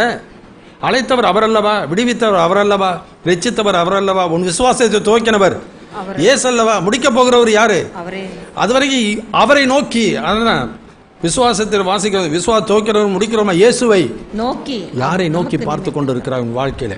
நீ மனிதனை நோக்கி பார்த்தால் நீ என்ன பண்ணுவாய்? நீ கர்த்தருக்கு விரோதமான தவறுகள் தான் செய்வதற்கு ஏதுவாய் இருக்கும். ஸோ அந்த வசனத்தை வாசிக்கிறோம், டிஸ்பிளஷர். எனவே ஆண்டவருக்கு பிரியமா இல்லை. யூதா 5வது வசனம் வாசிக்கிறோம், நீங்கள் முன்னமே அறிந்திருந்தாலும் தேவன் தமது ஜனத்தை எகிப்து தேசத்தில் வரப்பண்ணி ரட்சித்து பின்பு விசுவாசியாளர்கள் அளித்தார். சங்கீதத்தில் வாசிக்கிறோம், தங்கள் இரட்சகராகிய தேவனை அவர்கள் மறந்தார்கள். காண்கிறத நம்புறாங்களே ஒழிய காணாத தேவனை அவர்கள் நம்பல. விசுவாசத்தின் அடித்தளமே விசுவாசம் என்பது நம்பப்பட்ட உறுதியும் காணப்படாத நிச்சயம். பேதுரு சொல்லுகிறார், நீங்கள் அவரை காணாமல் இருந்தும் அவரிடத்தில் அன்பு கூறுகிறீர்கள், நீங்கள் அவரை தரிசியாமல் இருந்தும் விசுவாசம் வைத்து சொல்லி முடியாததும் மகிமையால் நிறைந்ததுமா இருக்கிற சந்தோஷமுள்ளவர்களாய் களி கூர்ந்து உங்கள் விசுவாசத்தின் பலனாகிய ஆத்மீக ரட்சிப்பை அடைகிறீர்கள். அந்த விசுவாசம் இல்லாமல் தேவனுக்கு என்னவா இருக்க முடியாது? பிரியமா இருக்க முடியாது. எபிரேயர் 11:6 வாசிக்கிறோம். So consider the illustration. What happen to those people? அந்த மோசை நாட்களில் மாத்திரமல்ல, தீர்க்கதரிசிகள் நாட்களில் மாத்திரமல்ல, இந்த நாட்களெல்லாம் சத்தியத்துக்கு செவிகூடாமல், சத்தியத்தை கீழ்ப்படியாமல், தேவனை பிரியப்படுத்தாமல் வாழ்ந்தோடைய வாழ்க்கை என்னவாயிற்று என்பதை திருசாந்தமாக நமக்கு ஆண்டவர் எழுதி வைத்திருக்கிறார். இவைகளெல்லாம் 1 கொரிந்தியர் 10ஆம் அதிகாரத்தில் வாசிக்கிற இவைகளெல்லாம் அவர்களுக்கு சம்பவித்தது உலகத்தின் முடிவு காலத்தில் நமக்கு எச்சரிப்பு உண்டாகும்படி எழுதப்பட்டிருக்கிறது. திருசாந்தமாக நாம் பார்க்கிறோம். So consider the illustration. What happen to those people? யார் அந்த கீழ்ப்படியாமல் போன மக்களுடைய நிலைமை என்னவாயிற்று என்பதை நினைத்து பார்த்து இன்றைக்கு நாம் கீழ்ப்படிகளாக இருக்க வேண்டியது அவசியம். ஆண்டுடைய வார்த்தையை நான் நம்பி ஆண்டுடைய வார்த்தையை ஏற்றுக்கொள்ளும். மரியாள் சொன்னது போல, இது ஆண்டுடைய அடிமை, வார்த்தையின்படி எனக்கு ஆகக்கூடாது. வாட் எவர் இட் மேபி, அந்த விளைவுகள் எதுவாக இருந்தாலும் பரவாயில்ல, ஆண்டுடைய வார்த்தையை நான் என்ன பண்ணுகிறேன்? ஏற்றுக்கொள்கிறேன், அதற்கு செவி கொடுக்கிறேன், அதை கீழ்ப்படுகிறேன். ஏன்னா இது எங்கே கொண்டு மகிமையில கொண்டு போய் சேர்க்க போகிறது. 2வது காரியம், முதல்ல 7 - 11 வசனம் வரைக்கும் கன்சிடர் தி illustration. மறுபடியும் வாசிச்சிருவோம் ஃபுல்லா. ஆகையால் பரிசுத்த ஆவியானவர் சொல்லுகிறபடியே இன்று அவருடைய சத்தத்தை கேட்பீர்களாகில், வனாந்தரத்திலே கோபமூட்டின போதும் சோதனை நாளிலும் நடந்தது போல உங்கள் இருதயங்களை கடினப்படுத்தாதிருங்கள். அங்கே உங்கள் பிதாக்கள் என்னை சோதித்து என்னை பரீட்சை பார்த்து 40 வருஷ காலம் என் கிரியைகளை கண்டார்கள். ஆதலால் நான் அந்த சந்ததியை ஆரோசித்து அவர்கள் எப்பொழுதும் வழுவி போகிற இருதயமுள்ள ஜனம் என்றும் என்னுடைய வழிகளை அறியாதவர்கள் என்றும் சொல்லி என்னுடைய இளைப்பாறுதலில் அவர்கள் பிரவேசிப்பதில்லை என்று என்னுடைய கோபத்திலே ஆணையிட்டேன் என்றார். எனவே நம்முடைய வாழ்க்கையிலே அந்த திருசாந்தத்தின்படி இன்றைக்கு நம்முடைய வாழ்க்கையிலே அந்த தேவனுடைய வார்த்தைகளுக்கு செவி கொடுத்து ஆண்டவருடைய சத்தத்துக்கு செவி கொடுத்து கீழ்ப்படிந்து போகணுமே ஒழிய ஒருபோதும் முரட்டாட்டம் பண்ணுகிறவர்களாய், சந்தேகிக்கிறவர்களாய், புரியுங்களா, பயப்படுகிற மக்களாய் நாம் காணப்படக்கூடாது. எனவே நம்முடைய வாழ்க்கையிலே தேவன் நமக்கு பயமுள்ள ஆவியை கூடாமல் பலமும் அன்பும் தெளிந்த புத்தியும். அப்ப அந்த ஆவியான ஒரு நாளே நாம் பலப்பட வேண்டியது அவசியம். எபேசியர் 3:14 வாசி, நீங்கள் அவருடைய ஆவியினாலே உள்ளான மனிதனில் வல்லமையாய் பலப்பட நீ அன்பிலே வேரூன்றி நிலை பெற்றவர்களாகி, நான் சொல்லி இந்த வார்த்தைகளை கேட்டு என் அனுப்பினவரை விசுவாசிக்கிறவனுக்கு நித்திய ஜீவன் உண்டு. நான் சொல்லி இந்த வார்த்தைகளை கேட்டு இவைகளின்படி செய்கிறவன் எவனோ அவனை கண்மலையின் மேல் தன் வீட்டை கட்டின புத்தியுள்ள மனிதருக்கு ஒப்புடுவேன். தொடர்ந்து சொல்லுகிறார், கட்டத்தோட முடிச்சிடல. பெருவெள்ளம் வருகிறது, பெருமழை வருகிறது, பெருவெள்ளம் வருகிறது, பெரு காற்றடிக்கிறது, இவையெல்லாம் மோதியும் அது விழவில்லை. அப்ப இது கண்மலையின் மேல் கட்டப்பட்டிருக்கிறது என்பதை உறுதிப்படுத்துவதே இந்த மழையும் இந்த வெள்ளமும் இந்த காற்றும் தான். புரியுது நினைக்கிறேன். இந்த கெட்ட இடத்துல நடத்தும் பொழுது, இந்த கெட்ட உலகத்தில் நம்ம ஆண்டவர் வைத்திருக்கும் பொழுது இதிலே வெற்றியுள்ள வாழ்க்கை வாழ முடியும் என்பவன் யாருன்னா, ஆண்டவருக்கு பிரியமான வாழ்க்கை வாழ்கிறவன் வெற்றியுள்ள வாழ்க்கை வாழ முடியும். அதற்கான ஆண்டவர் அதை திருசாந்தம் வச்சு இன்றைக்கு நமக்கு நிஜமாக நமக்கு வைத்திருக்கின்றார். ஏனே அதனால்தான் இயேசு சொல்லுகிறார், நான் உலகத்தார் நல்லாதது போல அவர்களும் உலகத்தார் அல்ல. So believe God, believe his words. அதை ஏற்றுக்கொள் உன் வாழ்க்கையில். அதை சந்தேகிக்காத, அதை அவிசுவாசப்படாத, அவநம்பிக்கை கொள்ளாத, தோற்றத்தின்படி திருப்பி செய்யாத, சத்தியத்தின்படி செவி கொடுப்போம். சத்தியம் நிச்சயமாக விடுதலையாக்கும். ஆண்ட பொய் சொல்லுகிற மனுஷன் அல்ல, மனமாற மனுப்புத்திரன் அல்ல, சொல்லியும் செய்யாதிருப்பாரோ. நமக்கு பிரியமாக இருக்கின்றதுக்காக எடுத்துக்கொள்ளாதீங்க எந்த வார்த்தையாக இருந்தாலும். நான் சொன்னேன், அநேக நூற்றாண்டுகளுக்கு 2-3 நூற்றாண்டுகளுக்கு முன்னே தான் அந்த கொள்கை வந்துச்சு, தழும்புகளினால் குணமானீர்கள். அது யாராச்சும் யோசிக்கிறாங்களா? தழும்புகளால் குணமானீர்கள் மானீர்கள் என்று பாஸ்டர்ஸில் வந்துருந்துச்சுன்னா உனக்கு ஏன் இப்போ வியாதி வந்துச்சுன்னு யோசிக்கணும்ல? இதுக்கு பதில் இல்லை. தழும்புகளினால் என்ன ஆயிட்ட? குணமானீர்கள். உன் பாவெல்லாம் மன்னிக்கப்பட்டுருச்சு இல்ல? என்ன ஆனந்தம், மன்னன் கிறிஸ்து என் பாவத்தை எல்லாம் மன்னித்து விட்டார். நீ பாவியப்ப இல்ல? தைரியமா சொல்ற பாவி இல்ல. ஏசு என்ன பண்ணிட்டாரு? மன்னிச்சிட்டாரு. உனக்கு வியாதி எல்லாம் சுமந்து தீர்த்துட்டாருல்ல?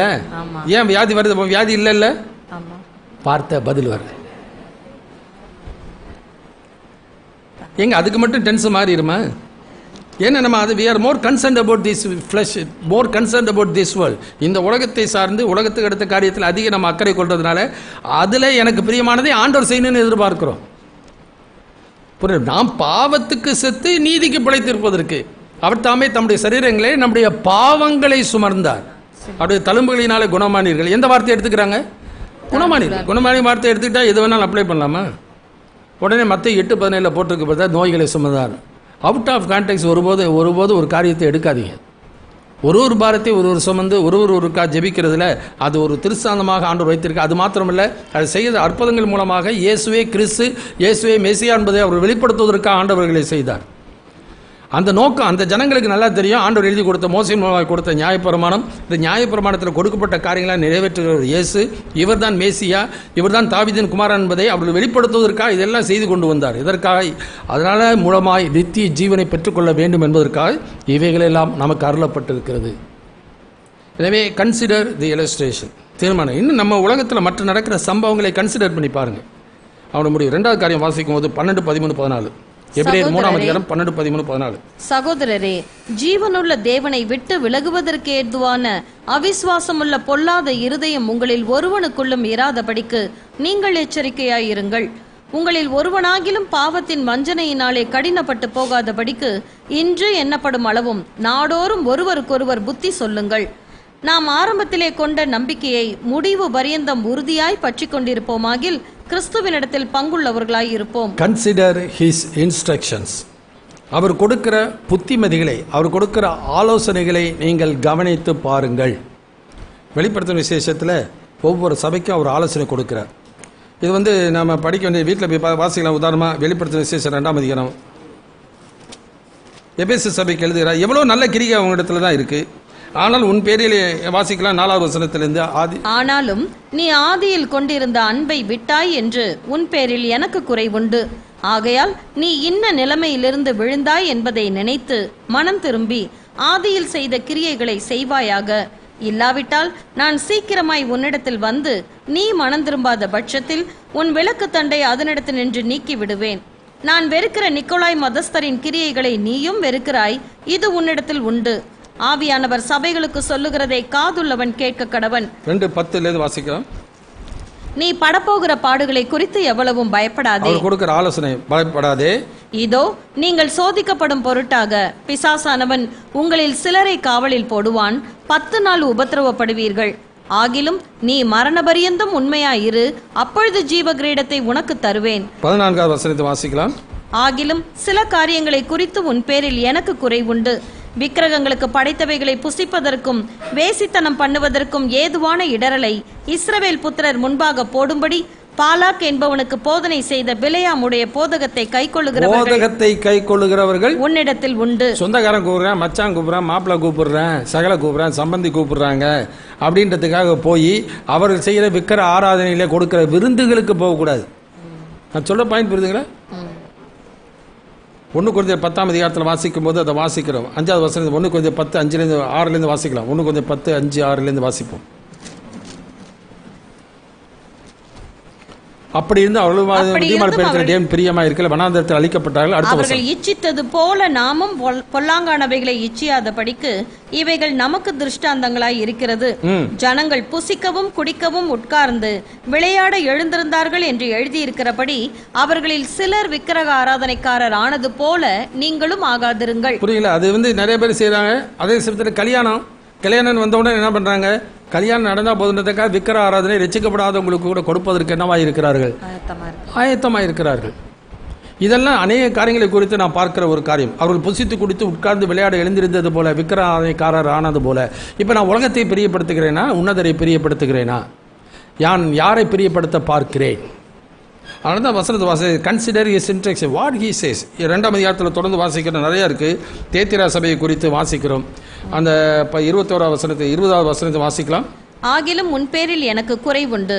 என்னவெனில் தன்னை தீர்க்கதரிசி என்று சொல்லுகிற ஏசபேல் என்னும் ஸ்திரீயானவள் என்னுடைய ஊழியக்காரர் வேசித்தனம் பண்ணவும் விக்கிரகங்களுக்கு படைத்தவைகளை புசிக்கவும் அவர்களுக்கு போதித்து அவர்களை வஞ்சிக்கும்படி நீ அவளுக்கு இடம் கொடுக்கிறாய். அவள் மனம் திரும்பும்படியாய் அவளுக்கு தவணை கொடுத்தேன். தன் வேசி மார்க்கத்தை விட்டு மனம் திரும்ப அவளுக்கு விருப்பமில்லை. இதோ நான் அவளை கட்டில் கிடையாக்கி அவளுடனே விபச்சாரம் செய்தவர்கள் தங்களுடைய கிரியைகளை விட்டு மனம் திரும்பாவிட்டால் அவர்களையும் மிகுந்த உபத்திரவத்திலே தள்ளி அவளுடைய பிள்ளைகளையும் கொல்லவே கொல்லுவேன். அப்பொழுது நானே உள்ளிந்திரியங்களையும் இருதயங்களையும் ஆராய்கிறவர் என்று எல்லா சபைகளும் அறிந்து கொள்ளும். எல்லா சபைகளும் அறிந்து கொள்ளும். அப்ப அதை என்ன வைக்கிறார்? ஒரு திருசாந்தமாக வைக்கிறதை நாம் பார்க்கிறோம். 3ஆம் அதிகாரம் 3ஆம் வசனத்தை வாசிக்கலாம்.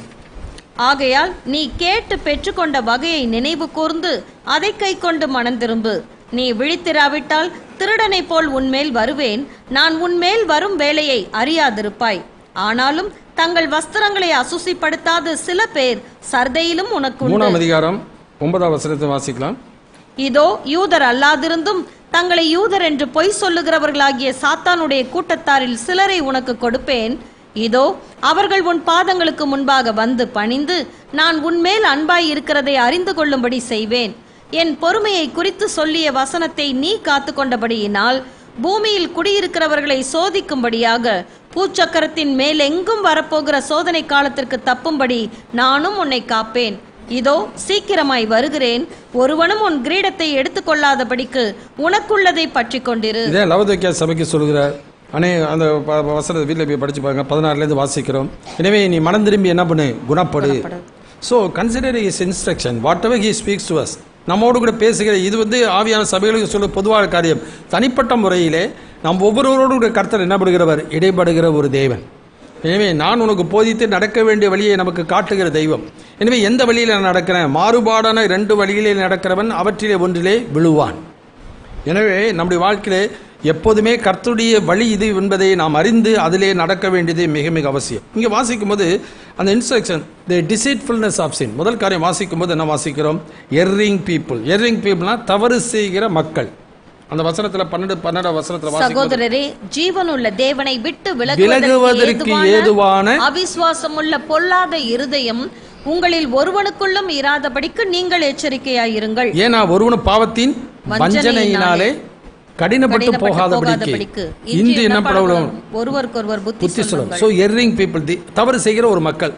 தவறு செய்கிறவன் என்ன பண்ணுறான்? அவரோட பலவீனத்து நிமித்தமாய், அல்லது இந்த சோதனைகளுக்கு இடம் கொடுக்கிற நிமித்தமாய், அல்லது கீழ்ப்படியாமல் போகிற நிமித்தமாய், அல்லது கிருபையை பற்றி கொள்ளாமல் போகிறது நிமித்தமாய் பலவீனனாய் காணப்படுகிறனாலே எவனை விழுகலாம் என்று என்ன படுகிறான்?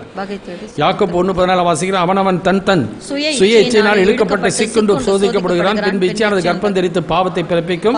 பாவம் பூர்ணமாகும் பொழுது never give room to Satan. ஒருபோதும் பிசாசுக்கு என்ன பண்ணாத? இடம் கூடாத. எனவே இடம் கொடுத்தால் அவன் என்ன மனதிலே அவன் செயல்படுவான். மனதிலே செய்யப்படும் பொழுது அதை என்ன பண்ணுவான்? திரும்ப திரும்ப அதை அவன் ப்ரெஷரைஸ் பண்ணுவான். திரும்ப திரும்ப சொல்லி சொல்லி கடைசியில் அது நீ என்ன பண்ணுவாய்? உன்னுடைய பலவீனத்தை நிமித்தமாக இதற்கு இடம் கொடுப்பாய். அது உள்ளுக்குள்ளே பாவம் குடிகொள்ள ஆரம்பிச்சிடும். மார்க் 7:21 இப்படி வாசிக்கிறோம். மார்க் 7:21 இப்படி பார்க்கிறோம். எப்படியெனில் மனுஷருடைய இருதயத்துக்குள்ளிருந்து பொல்லாத சிந்தனைகள், விபச்சாரங்கள், வேசித்தனங்கள், கொலைபாதகங்களும், களவுகளும், பொருளாசைகளும், துஷ்டத்தனங்களும், கபடும், காம விகாரமும், வன்கண்ணும், தூஷணமும், பெருமையும், மதிகேடும் புறப்பட்டு வரும். பொல்லாங்கானவைகளாகிய இவைகள் எல்லாம் உள்ளத்திலிருந்து புறப்பட்டு மனுஷனை தீட்டுப்படுத்தும் என்றார். உள்ளத்திலிருந்து என்ன பண்ணுதா? புறப்பட்டு மனுஷனை தீட்டுப்படுத்தும். அப்ப உள்ளத்துக்குள்ள ஏன் போச்சு? யாரும் கொலைபாதகர்கள் யாராச்சும் இருக்கீங்களா? கொலைபாதகர்கள் யாராச்சும் இருக்கீங்களா? இல்ல. யாராச்சும் மற்றவங்க பகைக்கிறீங்களா? பகைச்சாலே என்னதான்? மனுஷ கொலைபாதகம். இன்னும் ஒருபடி சொல்லுகிறாரு, மற்றவங்க அன்பா இருக்கிறீங்களா? தேவன் கொடுக்கிற அன்பு இல்ல. அநீதி எல்லாம் பாவம்தான். அன்பா இருக்கிறதா தேவநீதி. அன்பா இருக்கிறது தேவநீதி. இனிமே அந்த தேவநீதி இல்லைன்னா அநீதி எல்லாமே பாவம் தான். நான் சொல்ல திரும்ப நம்ம என்ன சொல்லுவோம்? நான் யாரும் கொலை செய்யல, யாரும் என்ன பண்ண பிரதர் பகைக்கல. அப்ப எல்லாத்தையும் அன்பா இருக்கிறீங்களா? அப்படி சொல்ல முடியாது பிரதர் அவரோட. அப்ப நீ உன்ட்ட அன்பு இல்லைன்னா அன்பு சகலத்தையும் கற்பொழிவை நாடாது, சிரமடையாது, தீங்கு நினையாது, அநியாயத்தில் சந்தோஷப்படாது, சத்தியத்தில் சந்தோஷப்படும். அப்போ இயேசு கிறிஸ்து அவர் நிந்தித்தார்கள், தூஷித்தார்கள், ஒர்ஷிப் பண்ண கூட எவ்வளோ அது நிறைய ரெஃபரன்ஸ் கொடுத்தார். நிந்தை அவமானங்கள் இருந்தாலும் கர்த்தர் அவரோடு கூட இருந்தார். அவருக்குள்ளே ஒரு சமாதானம் இருந்தது. அவரை கொன்று விட்டதாக நினைத்தார்கள். 3ஆம் நாளிலே கர்த்தர் அவர் உயிரோடு கூட எழுப்பினார். அதே மாதிரி தான் உலகம் நம்மை பகைத்தால் ஆச்சரியப்படாதிருங்கள், உலகம் உங்களை பகைக்கிறதுமா என்னை பகைத்தது என்று இயேசு சொல்லுகிறதை நாம் பார்க்கிறோம். எனவே இன்றைக்கு என் உள்ளங்களிலே இப்படிப்பட்ட ஒரு காரியங்கள் இருக்குமானால் என் உள்ளத்திலே நான் என்ன பண்ணுகிறேன், அன்பு இல்லை என்றால் நான் நிலைத்திருக்கவே முடியும். அன்பு இல்லாதவன் கடவுளையே அறியல. கடவுளை அறியாதவன் அந்த பரிசுத்தமான வாழ்க்கையா? அன்பில்லாதவன் தேவன் அறியான். தேவன் அன்பாகவே இருக்கிறார். நாம் தேவனிடத்தில் அன்பு கூர்ந்திருக்க, தேவன் இவ்விதமாய் நம்மிடத்தில் அன்பு கூர்ந்திருக்க, நாம் ஒருவரிடத்தில் அன்பு கூற கடனாளிகளாக இருக்கிறோம். அப்போ அன்பு கூற வேண்டியது நம்முடைய கடமை என்பதை நம்முடைய வாழ்க்கையிலே நாம் ஒருபோதும் மறந்து விடக்கூடாது. சர்வீஸ் முடிஞ்சோடனே எப்போதும் பார்க்குறவங்களே பார்த்துட்டு பேசிகிட்டு இருக்காது. ஏன்னா போன வாரம் நடந்தது செயல்பாடுகள், சம்பாஷித்த காரியங்களுடைய தொடர்ச்சி என்னவா இருக்கிறது என்பதை இந்த வாரம் போய் முடிஞ்சோன்னே என்ன பண்ணுவாங்க, விட்டது என்ன ஆச்சு பிரதர், போன வாரம் என்னமோ சொன்னீங்களா, அது ஆச்சு, அது என்ன நியூஸ் தெரிஞ்சுக்கணும். ரொம்ப புதிதாக வந்த மக்களை எவ்வளவு பேர் அன்போடு கூட பார்க்கிறார்கள், அன்போடு பழகுகிறார்கள். யோசிச்சு பாருங்க, மனம் திரும்பி ஒரு பாவி நிமித்தம் பரலோகத்திலே சந்தோஷம். அந்த மாதிரி ஒருத்தர் வந்தாக்க அவங்களை பார்த்தோன்னா ரொம்ப சந்தோஷம் எத்தனை பேருக்கு உண்டாகுது? யார் பத்த பிள்ளையோ, யார் கூட்டிகிட்டு வந்தாலும் தெரியல, யாரோ வந்திருக்காங்க, அதை பற்றி பேசுவாங்க. ரொம்பமா யாரோ அவர் கூட்டிகிட்டு வந்திருப்பார், இவரு கூட்டிகிட்டு வந்திருப்பார். யோவான் இது 6ஆம் அதிகாரத்தில் சொல்கிற மாதிரி இவன் தன் மாம்சத்தை நமக்கு எப்படி புசிக்க இருப்பானு தங்களுக்குள்ள என்ன பண்ணாங்களா, வாக்குவாதம் பண்ணாங்களா. இப்படி இல்லை பிரதர், இப்படி பிரதர், இல்லை இப்படி கொடுப்பாரு, இல்லை அப்படி செய்வார் பிரதர், இப்படி ஏன் உனக்கு அன்பு இருக்கா இல்லையா? அந்த அன்பு நிமித்தமாக என்னை தேடி வந்த இயேசு. அதே அன்பு இருந்தால் நான் அன்பிலே நடந்தது போல நீங்களும் அன்பிலே என்ன பண்ணுங்கள், நடந்து கொள்ளுங்கள். அவர் கொடுக்குற ஆலோசனை தானே. எத்தனை பேர் அந்த ஆலோசனை நம்முடைய வாழ்க்கையில் ஏற்றுக்கொள்கிறோம்? அன்பு கூற முடியல, ஏன்னா அது நம்மளை பழகல. அது ஆனால் உனக்குள்ளே இருக்க பரிசுத்த ஆவியானவர் இருக்கிறார் என்று சொல்லுகிறாய். பரிசுத்த ஆவியான சகல சத்தியத்தில் உன்னை நடத்துவாரே. எவர்கள் தேவன் ஆவியினால் நடத்தப்படுகிறாளோ தேவனுடைய புத்திரர். அப்போ that is a deceitfulness of sin. அதுதான் பாவத்தின் வஞ்சனை. உனக்குள்ள என்ன இல்லை, அன்பு கூற முடியல உன்னால. It is a deception. அது வஞ்சகம். ஒருத்தர் தவறு செஞ்சிட்டாருனாக்கா அவங்கள என்ன பண்ண முடியல, அவனை ஏற்றுக்கொள்ள முடியல. ஏன்னா அந்த தவறு செஞ்சிட்டான். நீ 34 மார்க் வாங்கி ஃபெயிலு, நான் 5 மார்க் வாங்கி ஃபெயிலு. இதில் என்னத்தை பெண்மை பாராட்டுறது என்பது? நீ 35 மார்க், ரொம்ப 34 மார்க் வாங்கின பக்திமான் தான். நீ ஃபெயில், நான் 5 மார்க் வாங்கி ஃபெயில். நீ ஃபெயிலு, நானும் ஃபெயிலு. நீயும் கிருபையினால தான் ரட்சிக்கப்பட்டான், நானும் கிருபையினால தான் ரட்சிக்கப்பட்டிருக்கேன். உனக்குள்ள இயேசு இருக்கிறார், எனக்குள்ள இயேசு இருக்கிறார். அவருக்குள்ள இயேசு இருக்கிறார் என்றால் அவனுடைய பலவீனத்தை பார்த்து நீ பரிகரிசிக்கிறாயா அல்லது பலவீனத்தை பார்த்து பரிதபிக்கிறாயா? இயேசு பரிதபிக்கவில்லை என்றால் இன்றைக்கு நான் ரட்சிக்கப்பட்டிருக்க முடியாது. அந்த அன்பு தட் இஸ் டிசீட்ஃபுல்னஸ் ஆஃப் சின். அது பெரிய தவறு. உனக்கு தாளந்தை குறித்து மேன்மை பாராட்டுகிறாய், உன் தாளந்தை குறித்து மேன்மை பாராட்டுகிறாய், உனக்கு வரங்களை குறித்து மேன்மை பாராட்டுகிறாய். கர்த்தர் மேன்மைக்கு முன்னாத தாழ்மை, அழிவுக்கு முன்னாத அகந்தை, விடுதலுக்கு முன்னா மனமேட்டுமே. மேன்மை பாராட்ட ஒன்றுமே இல்லை. கர்த்தரா இயேசுவின் சிலுவை குறித்து இல்லாமல் வேறு ஒன்றையும் குறித்து நான் என்ன பண்ண மாட்டேன், மேன்மை பாராட்ட மாட்டேன். கலாத்தியர் 6:14 வாசிக்கிறேன். உலகத்தான் செய்கிறது மாதிரி நான் செய்யக்கூடாது. உலகத்தான் செய்கிறது போல அதை மேன்மை பாராட்டு, நானும் மேன்மை பாராட்டும். உலகத்துக்கு ஒத்த வேஷம். அதனால் யோசிச்சு பாருங்க, நம்முடைய டிசைட்ஃபுல்னஸ், பாவத்தின் வஞ்சனை. அது பாவமாகவே தெரியாது. அதான் வஞ்சகம். A drop will not look like a drop. நான் அடிக்கடி சொல்லியிருக்கேன். ஒரு பொறி என்னவாக தெரியாது, பொறியாகவே தெரியாது. அது ஒரு பெரிய ஆசீர்வாதம் மாதிரி தெரியும் நமக்கு. புரிய எலிக்கு தேங்காய் வச்சா அது எப்படி இருக்கும்? பிரைஸ் லார்ட், கர்த்தனக்கா ஒரு தேங்காய் வச்சாருன்னு போய் உள்ளுக்கு போய் மாட்டிக்க, அவ்வளோதான். யானைக்கு குழியை வெட்டி மேலே இலையெல்லாம் போட்டு பிடிச்சான். எனக்காக நான் பிக்காமல் எனக்காக கர்த்தர் கொடுத்த இந்த எல்லா உணவுகளுக்காக கர்த்தருக்கு சோத்திரம் சொல்லி சாப்பிட்டுட்டு உள்ளுக்கு விழ வேண்டியதான். பிசாசின் தந்திரங்கள் நாம் அறியாதவர்கள் அல்லவே. நன்மையா அடுத்த வசனத்தில் சொல்லுகிறார், 1:14-17 வாசிக்கும். நன்மையான எந்த ஈவும் பூரணமான எந்த வரமும் பரலோகத்தில் இருந்து உண்டாகி ஜோதிகளின் பிதாவினத்தை பூரணமானதா இருக்கணும். வரம் பூரணம் இல்லாததெல்லாமே ஆண்டவர்கிட்ட வந்தது கிடையாது. God is perfect. Whatever He gives is perfect. He gives us for our perfection. நம்முடைய பூரணத்துக்காக. அதனால் இவரர் அவசியம் பூரணராகும்படி கடந்து போவோமாக. மறுபடியும் அந்த அசிவாரத்தை போட்டுட்டே இருக்கு. பூரணராகும்படி கடந்து போவோமாக. மாம்சத்தில் ஆவியில் உண்டான எல்லா சிசு நீங்க பரிசுத்தமாக தெய்வ பயத்தோடு பூர்ணப்படுத்த கடவுள். So consider his instruction. நம்முடைய வாழ்க்கையை பாருங்க, எண்ணங்கள் என்ன என்பதை தூரத்திலிருந்து அறிய தேவன். நீ உள்ளத்துக்குள்ள நீ பாருங்க, சிம்பிளான ஒரு உதாரணம் சொல்கிறேன். என்ன அனுபவத்தை தான். நான் முன்னாடி ஹைஸ்கூல் படிக்கும்போது நான் போர்டிங்கில் இருந்தேன். என்சிசி பரேடுக்கு அப்போ டே ஸ்காலர்ஸ்லாம் வருவாங்க. போர்டிங்கில் இருக்க நாங்களும் போவோம், டே ஸ்காலர்ஸும் வருவாங்க. அப்போ வரும்போது என்ன பண்ணுறது, அவங்கள்ட்ட வந்து அவன் வந்து சிகரெட்லாம் குடிப்பாப்புல. சிகரெட்டு குடிக்கிறதுனால என்ன பண்ணுறது, முடிச்சதுக்கப்புறம் பாத்ரூம் போகிறப்ப அவர்கிட்ட என்ன பண்ணுவார், அவரும் சிகரெட் கொடுப்பாரு, நாங்களும் என்ன வாங்கி பாத்ரூமுக்குள்ளே போய் சிகரெட் குடிக்கிறது. ஆனால் முதல்ல குடிக்கும்போது அப்படின்னும். ஆனால் அது விட்டுறானா இல்லை, அடுத்த மாதம் பரையடை எப்போ வரும்னு பார்ப்பான். ஏன்னா போர்டிங் விட்டு வெளியே 3 மாதத்துக்கு ஒரு தடவை வெளியிலே போக முடியும். அடுத்த தடவை வரும்போது கொண்டாந்துருந்தது, அடுத்த தடவை இப்படியே. இதுதான் பாவத்தின் வஞ்சனை. அதை இழுக்க இழுக்க இன்பம் கல்லறை வரை. இன்றைக்கு இதே திருசாந்தத்தை வச்சுக்கொள்ள, இதே மாதிரி தான் எந்த ஒரு காரியமும் சரி, வாலிபரும் சரி, வாலிப சகோதரரும் சரி, புரியுங்களா? அவங்க செல்ஃபோனை வச்சுட்டு சிரிச்சிட்டு போகும்போதே தெரிஞ்சிடும் இது மேட்டர், ஏதோ வேறு மேட்டர். அம்மாவே மலைச்சியை பார்த்தாலே தெரியும். அந்த நேரத்தில் குறுக்கிட்டு பாருங்க, சும்மா இருக்க மாட்டீங்க. இதெல்லாம் ரியாக்ஷன். உள்ளத்துக்குள்ள என்ன இருக்குன்னு ஆவிக்குரிய எல்லாவற்றையும் ஆராய்ந்து நிதானிக்கிறாங்க, பார்த்தாலே தெரியுது. ஏன்னா அவங்களுக்கு ரொம்ப விருப்பமான, ரொம்ப பாடத்தை குறிச்சா பார்க்குறாங்க. இதில் சிம்பிளான காரியங்கள் எவ்வளோ. இது வந்து பரிசுத்த ஆவியானவங்க பேச மாட்டாரா? ஏன்னாக்கா அதிலே என்ன ஆகிட்டோம், நம்ம பழகிடுச்சு, அதுக்கு இடம் கொடுத்தாச்சு. இப்போ அது குடியிருக்க ஆரம்பிச்சிருச்சு. இப்போ யாராச்சும் சொன்னால் அது அவர்களுக்கு எப்படி இருக்குது, ரொம்ப கோபம் வருது. என்னை தடுக்கிறேன்னு, ஆவிக்குரிய வாழ்க்கைக்கு என்னவா இருக்கிறாய் அப்படி சொல்லுவியா நீ? நான் செய்கிற தவறு, நீ ரொம்ப யோக்கியம் எனக்கு சொல்ல வந்துட்டேன்ட்டு போயிடுவாங்க. நான் தவறாக இருந்தால் என்ன சொல்லுவாங்க, நீ ரொம்ப யோக்கியம், நீ எனக்கு சொல்ல வந்துட்டியா? அதான் அப்படி வாழ்க்கையிலே. ஏன்னாக்கா we are satisfied with godliness. வெளிப்புறமாக தோற்றத்தில் காணப்படுகின்ற என்னுடைய நடைமுறைகளில் நான் என்ன பண்ணி விடுகிறேன், திருப்தியடைகிறேன். என் ஆவிக்குரிய நிலைமையில் எந்த அளவுக்கு பாவம் எனக்குள்ளே குடியிருக்கிறதா, பரிசுத்தம் குடியிருக்கிறதா, நான் பரிசுத்தராக இருக்கிறது போல நீங்களும். ஸோ மதான் வாசிக்கிறோம், டிசீட்ஃபுல்னஸ் ஆஃப் சின் அண்ட் டிஃபைல்மெண்ட், பாவத்தின் கரைகள்.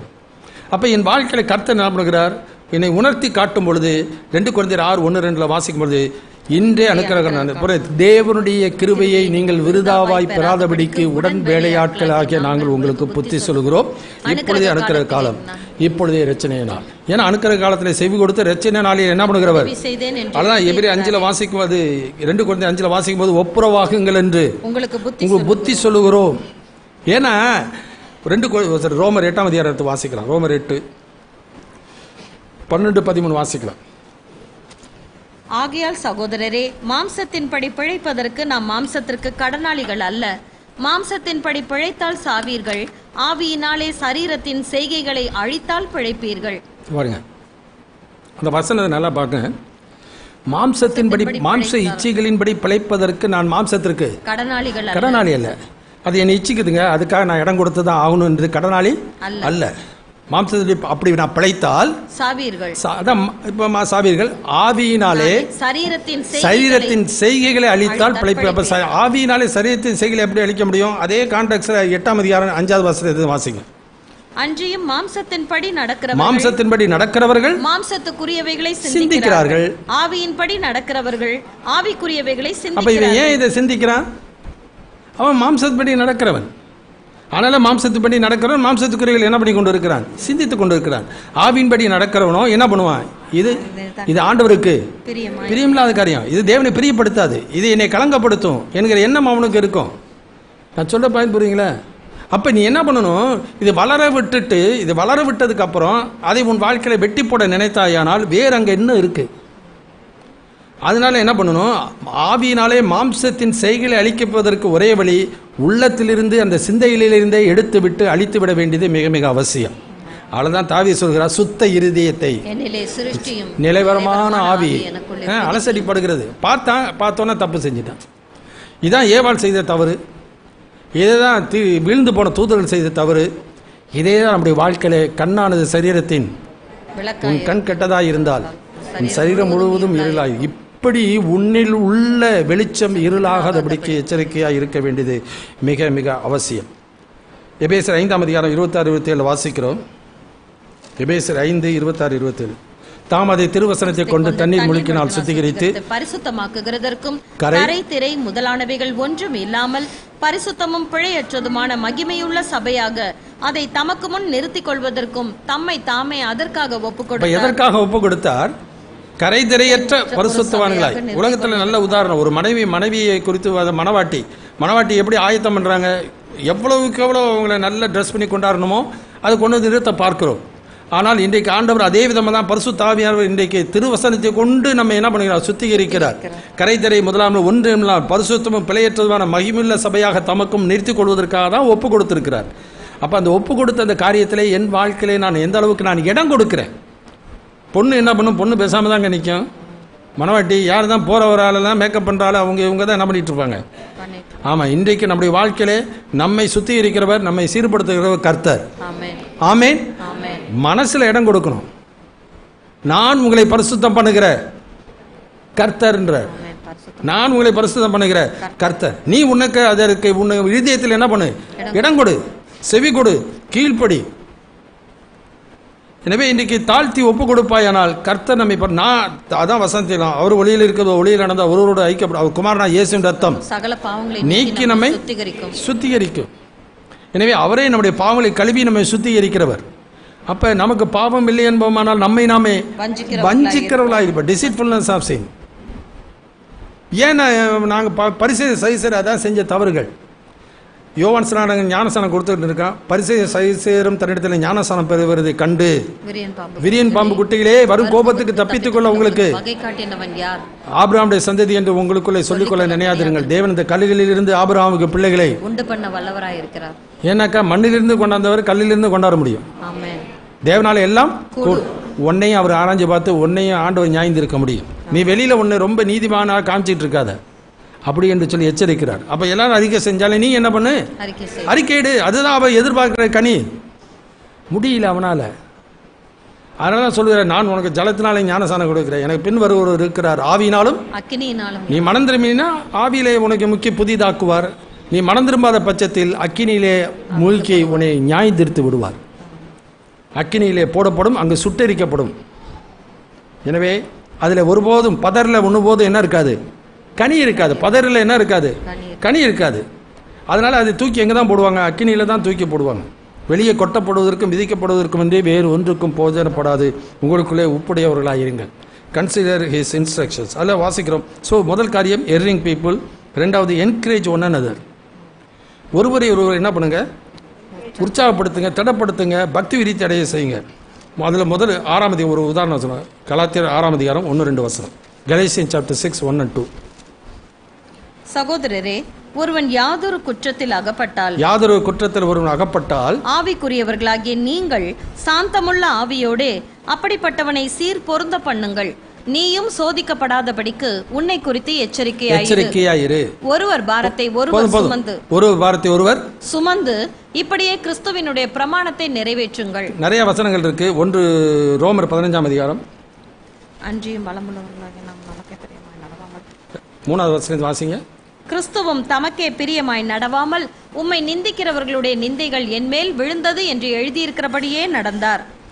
நாமும் என்ன பண்ணணும்? ஒருவர் பாரத்தை ஒருவர் சுமந்து பலமுள்ளவர்களாக பலவீனருடைய பலவீனத்தை தாங்கணும். ஒழிய கவனிங்க, 6ஆம் அதிகாரத்தில் என்ன சொல்கிறாருனாக்க, நமக்கு ரொம்ப வேண்டியவர், ரொம்ப பிரியமானவர், ஆனால் நம்மளோட ரொம்ப பழகிறவர். நாங்கள் 2 காரியங்களை ஷேர் பண்ணியிருக்கோம், அவர் 2 காரியங்களை ஷேர் பண்ணியிருக்காரு. அப்படிப்பட்டவர் ஒரு தவறு செய்கிறார். அவர் போகணும். நீ எப்படி என்ன பண்ணுவ? அவங்க ஏதாச்சும் ஒரு காரியத்தை நியாயப்படுத்தி பேசுகிறாங்கன்னு வச்சுங்க. ஒரு தவறை அவங்க என்ன பண்ணுறாங்க? ஒரு தவறை அவர்கள் நியாயப்படுத்தி பேசுகிறார் என்றால் நீ அதற்கு ஒத்து போகிறாத, நீயும் சோதனைக்கு உட்படாத பிரதர். நான் சொல்ல பயன்படுறீங்களா? அவன் அதான் 6ஆம் அதிகாரத்தில் மறுபடியும் வாசிங்க. 1 ஒருவன் ஒரு குற்றத்தில் அகப்பட்டால் யாதொரு குற்றத்தில் அகப்பட்டால் ஆவிக்குரியவர்களாகிய நீங்கள், நீ ஆவிக்குரியவர்களாக இருக்க நீ என்ன பண்ணணும்? சாந்தமுள்ள ஆவியோடு கூட அவனை என்ன பண்ணு? சீர் பொருந்த பண்ணு. ஒதுக்கிட்டு ஓடாத. நீ ரொம்ப ஆவிக்குரியவனா இருந்தா நீ அவன்கிட்ட போய் என்ன பண்ணு? போய் பேசு நேரடியா. முடிஞ்சா உன்னால பேசு, இல்ல அவருக்கா என்ன பண்ணு? ஜெபம் பண்ணு. நீ வெறுத்து தள்ளினாக்கா உன்னை வெறுக்கிறதுக்கு எவ்வளவு நேரம் ஆகும் ஆண்டவருக்கு? நான் தெரியுங்களா, ரொம்ப பெரிய தவறு மத்திய 18ஆம் அதிகாரத்தில் இருக்கு. அவன் எவ்வளவோ கடன் பட்டிருந்தான். அவனை கடனெல்லாம் எப்படியாச்சும் திரும்ப கொடுக்கவே முடியாது உன்னால. சரி போடான்னு மன்னிச்சு அனுப்பிச்சிடுறாரு. இவன் தன் உடன் விளையாடத்துல போய் என்ன பண்ணுகிறான்? அவன் கொஞ்சம் கடன் பட்டது, கொஞ்சம் தான் கடன் பட்டிருந்தான். அதுக்கு நீ கடன் கொடுக்கலாம் தொலைச்சி விட வேண்டாம் அப்படின்னு சொல்லி அவனை துன்பப்படுத்துகிறான். இந்த செய்தி எஜமானுக்கு போகிறது. நான் உனக்கு மன்னித்தது போல நீ உன் உடன் விளையாளுக்கு மன்னிக்க வேண்டாமோ? எனவே நீ இப்படி செஞ்சதுனால உன்னுடைய பாவத்தை எல்லாம் திரும்ப எடுப்பேன்றார். வாசிக்கலாம் மத்திய 18ஆம் அதிகாரம் நீங்களும் அவனவன் தன் தன் சகோதரன் செய்த தப்பிதங்களை எப்படி மன்னிக்கணுமா? மனப்பூர்வமாய் மன்னியாமல் போனால் என் பரமபிதாவும் உங்களுக்கு இப்படியே செய்வார். யார் சொன்ன வார்த்தை? இயேசு. Consider his instructions. அவன்கிட்ட மன்னிப்பு கேட்கிறானே கேட்கலையா, மன்னிச்சிரு. அவனுக்காக ஜெபி, முடிஞ்ச அவரோட போய் என்ன அவனை பேசு. சாந்தமிழ் ஆவியோட சீர்பிறந்த பொண்ணு. அவர் தான் செய்கிற தவறுகளை நியாயப்படுத்தினால் நீ அதுக்கு என்ன பண்ணிடாத, ஒத்து போயிடாத என்று யோசிச்சு பார்ப்போம். அதனால ரொம்ப அதான் என்கரேஜ் ஒன் அனதர்னாக்கா அவன் செய்கிற தவறுகளுக்கு துணை போகாதே, அவன் தவறுகளிலிருந்து திருத்தி கொண்டு வருவதற்கு துணையாயிரும். மத்திய 18ஆம் அதிகாரத்தை தொடர்ந்து ஒரு வசனத்தை வாசிக்கலாம்.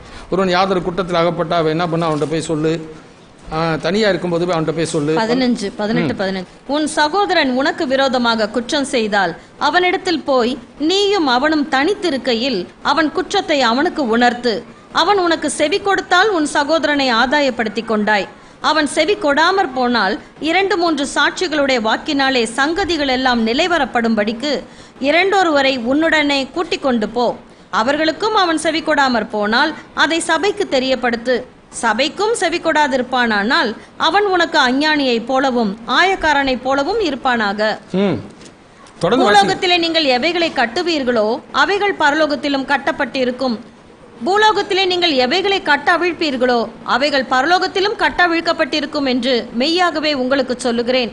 அல்லாமலும் உங்களில் 2 பேர் தாங்கள் வேண்டிக் கொள்ள போகிற எந்த காரியத்தை குறித்தாகிலும் பூமியிலே ஒருமனப்பட்டிருந்தால் பரலோகத்தில் இருக்கிற என் பிதாவினால் அது அவர்களுக்கு உண்டாகும் என்று உங்களுக்கு சொல்லுகிறேன். எனவே இந்த கான்டெக்ட், இந்த பின்னணியை பார்த்துங்க.